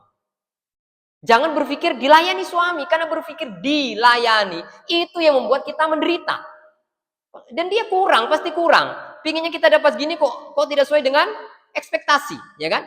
Kepada anak juga melayani. Oh, anak saya melayani.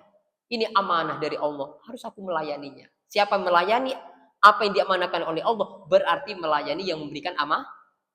Allah Subhanahu wa taala nikmat kalau kita fokusnya melayani. Mungkin itu saja yang bisa saya sampaikan. Semoga ini bermanfaat bagi kita semua. Dan sebagai kesimpulan akhir, bahwa perjalanan itu ada dua. Sebagaimana hari raya di dalam Islam itu ada dua, yakni Idul Fitri dan Idul Adha. Dan dalam kehidupan kita juga disimulasikan dengan dua, yakni kelahiran dan pernikahan. Nah, kalau kita ingin mencapai kelahiran secara rohani, maka kita ditandai dengan hilangnya atau lenyapnya apa tadi? Sombong, dengki, dan ria. Jika ketiga penyakit ini sudah lenyap dari dalam hati kita, maka hati akan menjelma menjadi surga. Kemudian, kalau kita ingin mencapai Idul Qurb, ingin dekat dengan Allah Subhanahu wa taala, ingin berhari raya Idul Adha, maka kita harus pastikan lenyap dari namanya keakuan. Dan kalau sudah hilang lenyap keakuan ini, maka kita bisa merayakan Idul Qurb dan kita bisa menyatu. Menyatu itu apa? Kita menyatu itu bukan kita dengan Allah, tidak. Kita ini sudah merasa tidak ada. Yang ada hanyalah Allah Subhanahu wa taala. Karena kita tidak ada, kita tidak bisa mengklaim apapun yang kita lakukan. Semuanya adalah perbuatan Allah. Maka katanya para guru, tanggalkan keakuanmu, maka kamu akan tunggal bersama Allah Subhanahu wa taala. Ya, maksudnya apa? Bahwa perbuatanmu tidak pernah kamu klaim sebagai perbuatanmu, tetapi itu semua adalah dari Allah. Kecuali ada keburukan. Keburukan itu selalu kita nisbatkan kepada diri kita sendiri. Ya, karena Allah Maha Baik, tidak mungkin Dia melakukan keburukan. Mungkin itu saja. Jika ada yang ditanyakan, waktu masih ada mungkin.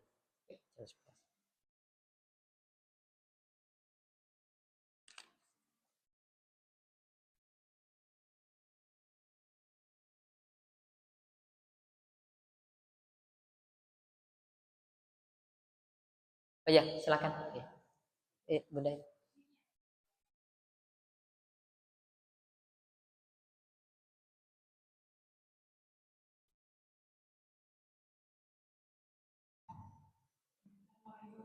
Waalaikumsalam.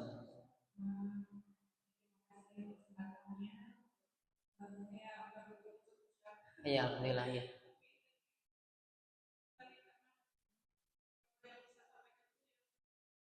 Iya, alhamdulillah ya. Oh ini. Ini. Pelayan.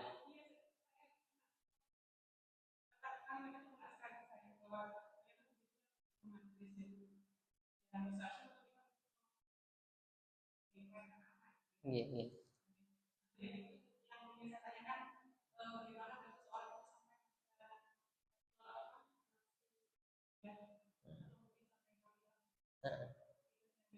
Iya. Jadi nafsu mutmainnah pertama itu hanya bisa kita capai dengan melalui mujahadah. Mujahadah sudah pernah saya sampaikan di sini. Mujahadah itu ada 4 rukunnya, yakni mengurangi tidur, mengurangi makan minum, mengurangi pergaulan dunia, dan mengurangi berbicara. Itu rukun mujahadah. Kalau orang sudah sampai dan dia berhasil mujahadahnya, maka dia bisa sampai pada namanya hati atau nafsu mutmainnah. Sementara untuk bisa mencapai rodiyah, maka kita akan memujahadah dengan takdir. Kita selalu mengoreksi respon kita, mengevaluasi respon kita atas setiap takdir Allah. Kan di antara tadikan dan hembusan nafas ini selalu ada takdir. Kalau kita ini kadang-kadang aku nggak mau berselisih dengan Allah, tapi aku nggak apa-apa berselisih dengan suami, gitu kan ya.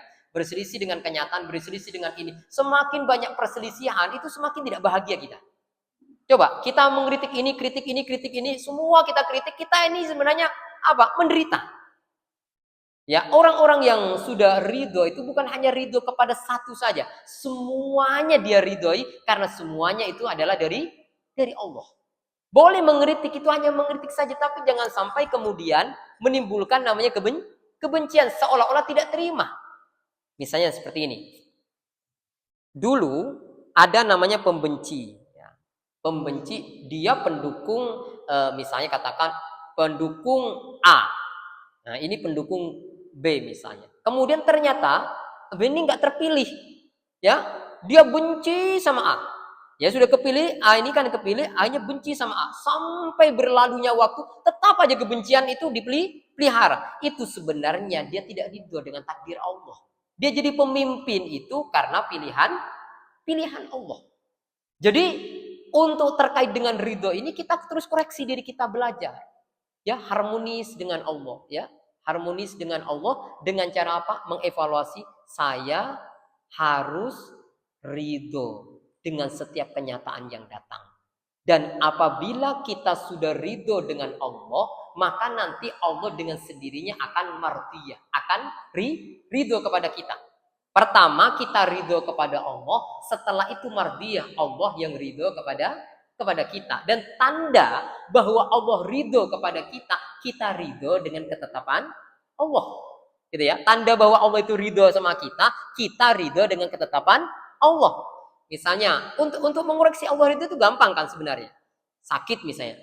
Sakit terus saya ini gimana sih gitu kan. Itu seolah-olah kita tidak ridho dengan sakit yang kita derita, itu berarti kita tidak ridho dengan Allah. Karena sakit sendiri ini sebenarnya nggak punya usaha. Ya. Seperti hujan terus ini. Ya, hujan itu tidak punya usaha. Yang menurunkan hujan itu adalah Allah Subhanahu wa Ta'ala. Jadi kita belajar di situ. Dan caranya tadi memang Bunda, bahwa seperti yang saya sampaikan tadi kan ada dua. Ada melalui mujahadah, tetapi kemudian untuk mencapai ridho, mardiyah, kamilah, ini namanya melalui muraqabah. Muraqabah itu mendekatkan diri dengan Allah lewat apa tadi? Lewat zikir, ya, lewat sholawat tadi, lewat sujud, lewat melayani sesama. Itu latihannya di situ. Itu nanti kalau keakuannya udah lenyap, nanti kita akan menjadi orang yang berserah diri. Kalau orang berserah diri itu dia akan ridho. Pasti orang yang berserah diri itu pasti ridho. Saya berserah diri sama Allah, tapi kok kemudian dengan kenyataan tidak ridho, berarti sebenarnya dia belum berserah diri. Jadi luar biasa Islam itu mengajarkan kepada kita hanya dua saja. Sehingga kemudian dikunci di dalam Al-Quran, ya ayyuhalladzina amanu taqullaha haqqa tuqatih wa la tamutunna illa wa antum muslimun. Jadi kalau puasa itu akan melahirkan namanya takwa, sementara haji itu melahirkan namanya taslim. Apa itu? Berserah diri.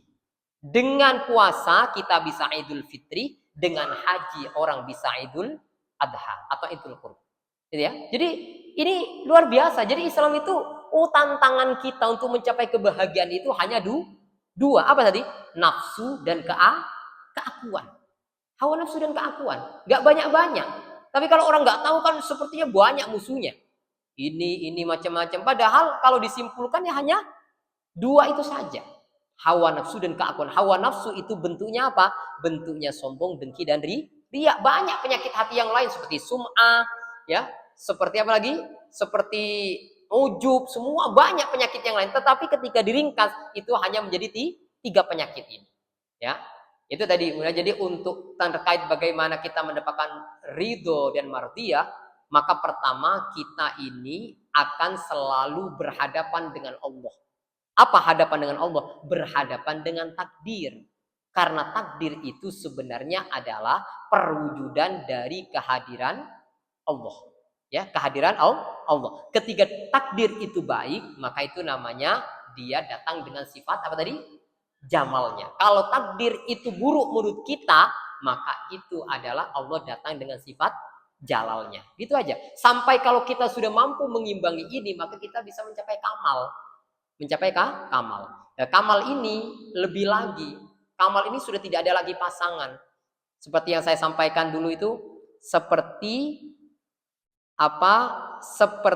uang yang terdiri dari dua sisi.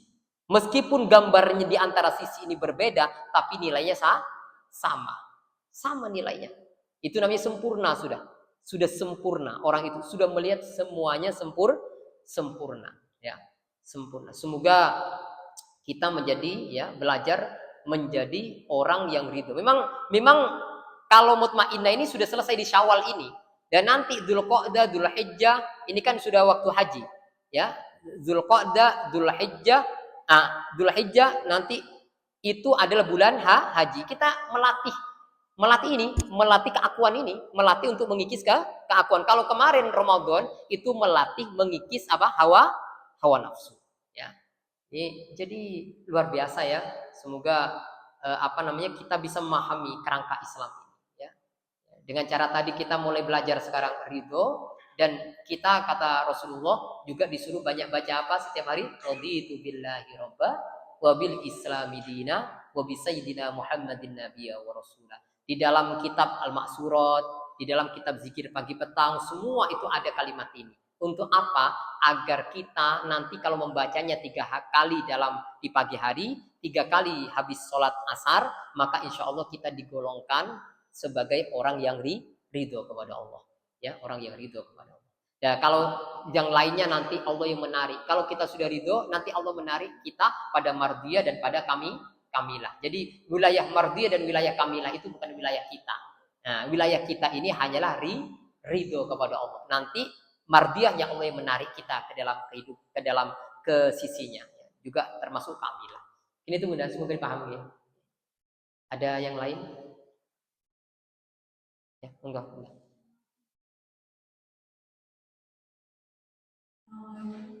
Ya. Ya. Ya.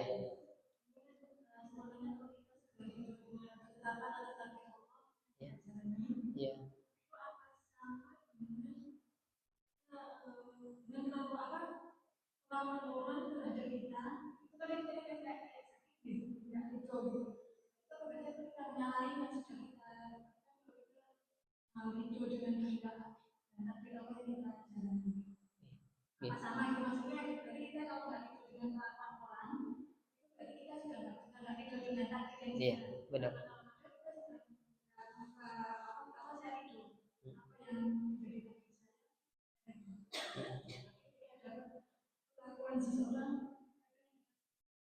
Iya, benar.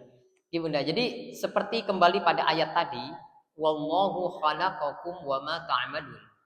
Allah yang menciptakan kalian dan apa-apa yang kalian kerjakan.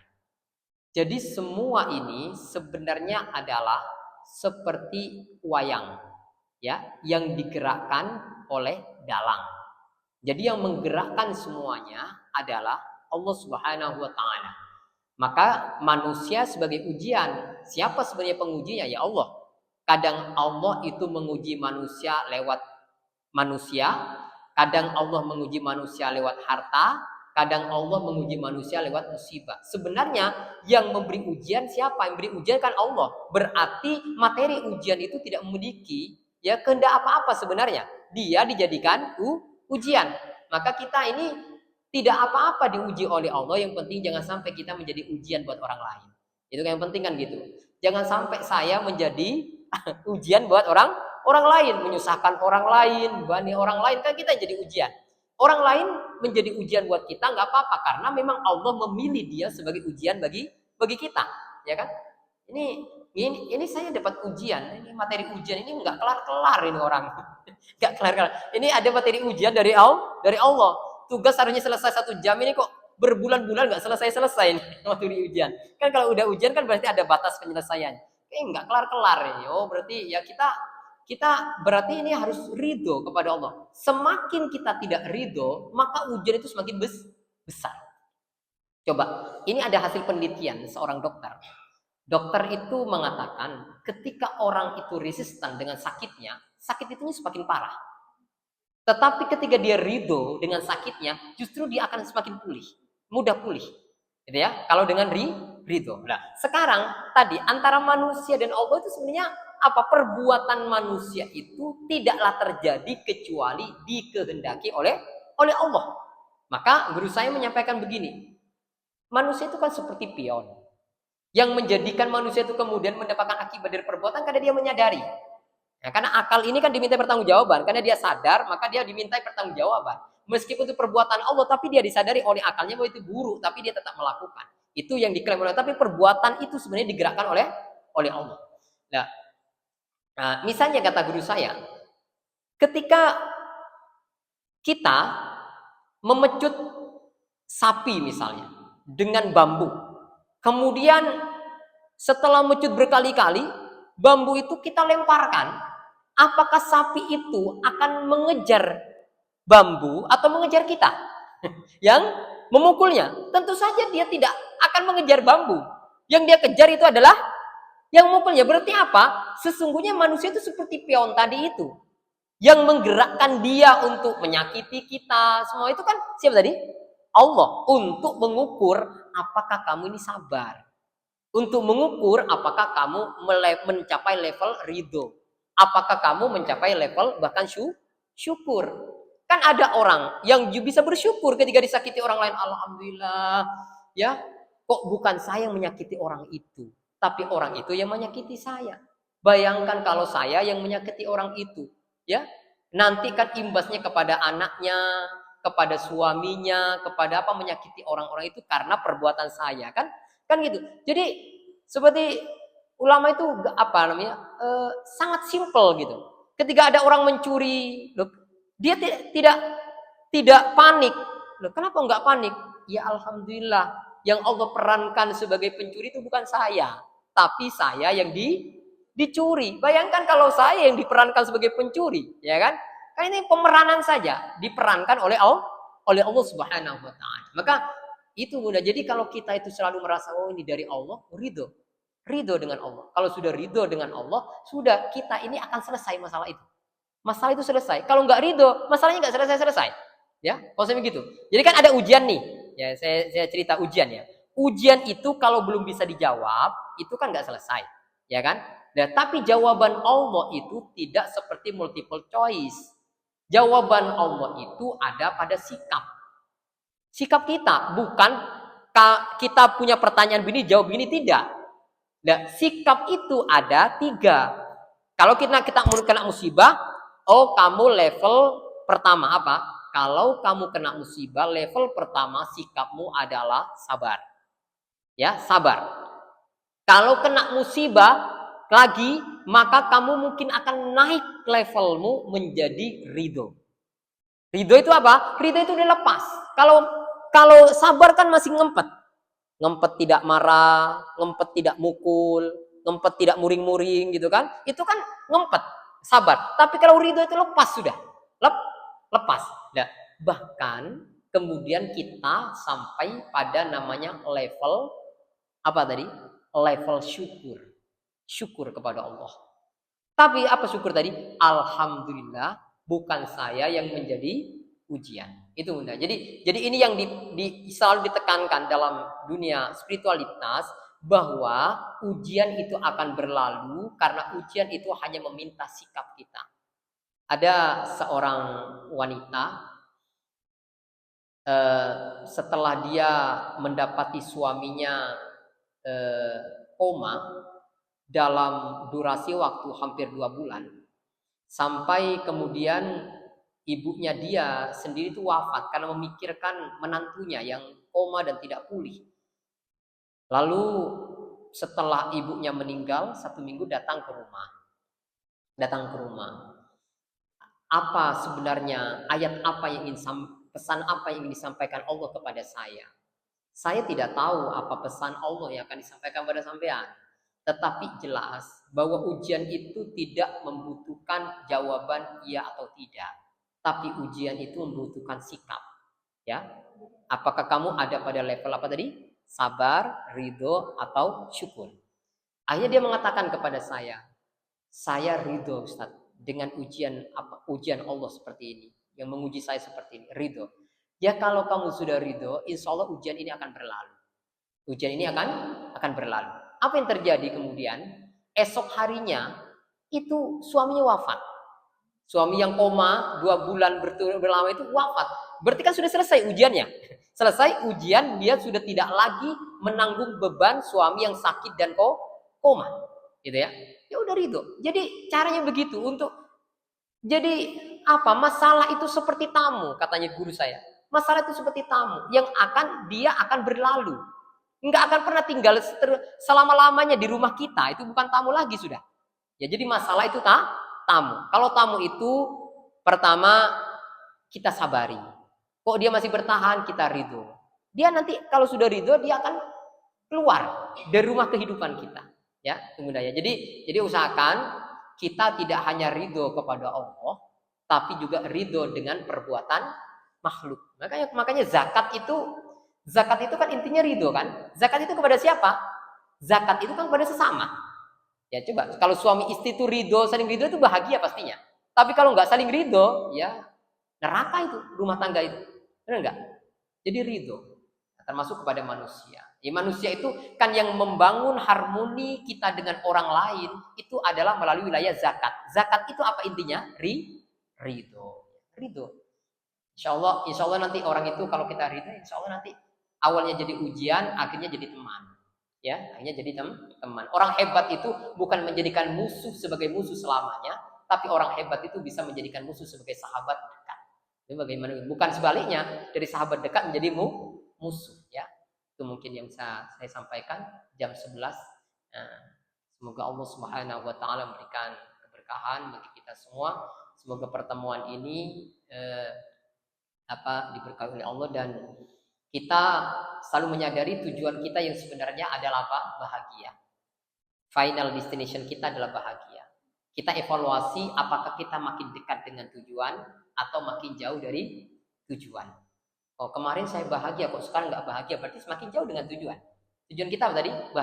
Bahagia. Kita selalu ukur diri kita ini. Kemarin tahun lalu saya bahagia, sekarang kok menderita. Oh, berarti kita belum mendekat sama tujuan. Ya, bahagia itu bukan terkait dengan materi. Bahagia itu terkait dengan apa tadi? Hati. Hati nir sombong, nir dengki, dan nir apa tadi?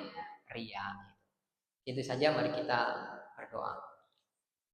أعوذ بالله من الشيطان الرجيم بسم الله الرحمن الرحيم الحمد لله رب العالمين حمدا يوافي نعمه يكافئ مزيدا يا ربنا يا ربنا لك الحمد كما ينبغي لجلال وجهك وعظيم سلطانك اللهم لك الحمد كما أنت أهل وصل على سيدنا محمد وآله كما أنت أهل واغفر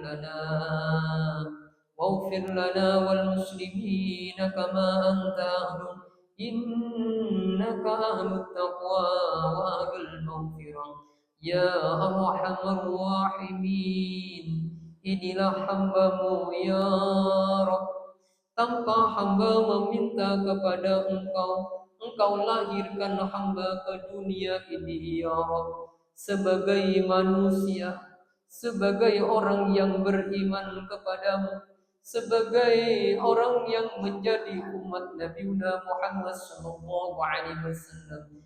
Ya Arhamar Rahimin, karena kami tidak meminta kepada Engkau, kelak ketika kematian kami tiba, kami tidak bisa memesan kepada Engkau ya Rabb. Kami tidak pernah tahu kapan kematian kami tiba ya Rabb, dan mati dengan cara apa, mati di mana hanya Engkau ya Arhamar Rahimin. Ya Ajwadal Ajwadin, yang maha mengetahui akan kematian kami. Ya Allah, sebelum kematian kami tiba ya Rabb, bersihkan hati kami ya Rabb dari segala penyakitnya, dari kesombongan, dari kedengkian, dan dari riya ya Rabb, sehingga ketika kelak kami meninggalkan dunia ini ya Rabb, Engkau akan menyambut kami ya Arhamar Rahimin.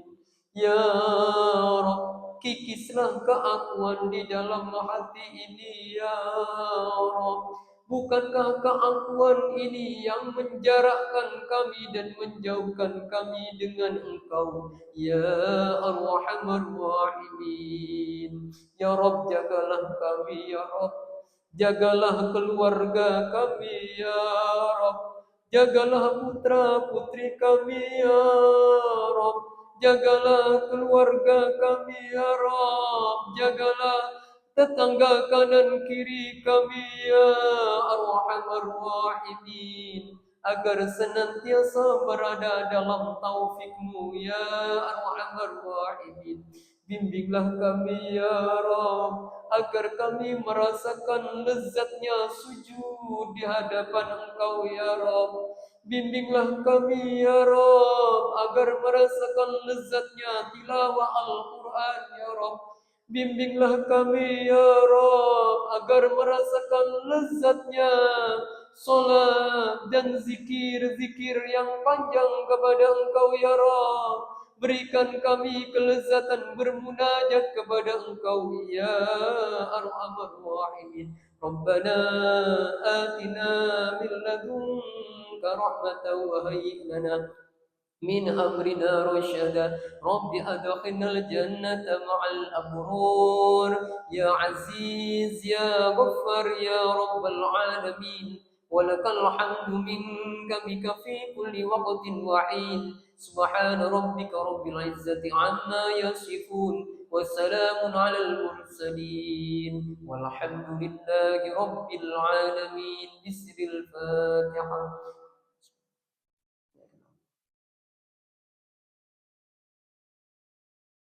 Alhamdulillah, demikian dari saya. Mohon maaf apabila ada kesalahan. Semoga Allah Subhanahu wa taala senantiasa memberikan irsyad bimbingannya kepada kita dan ridho kepada kita semua. Wal afu minkum. Wassalamualaikum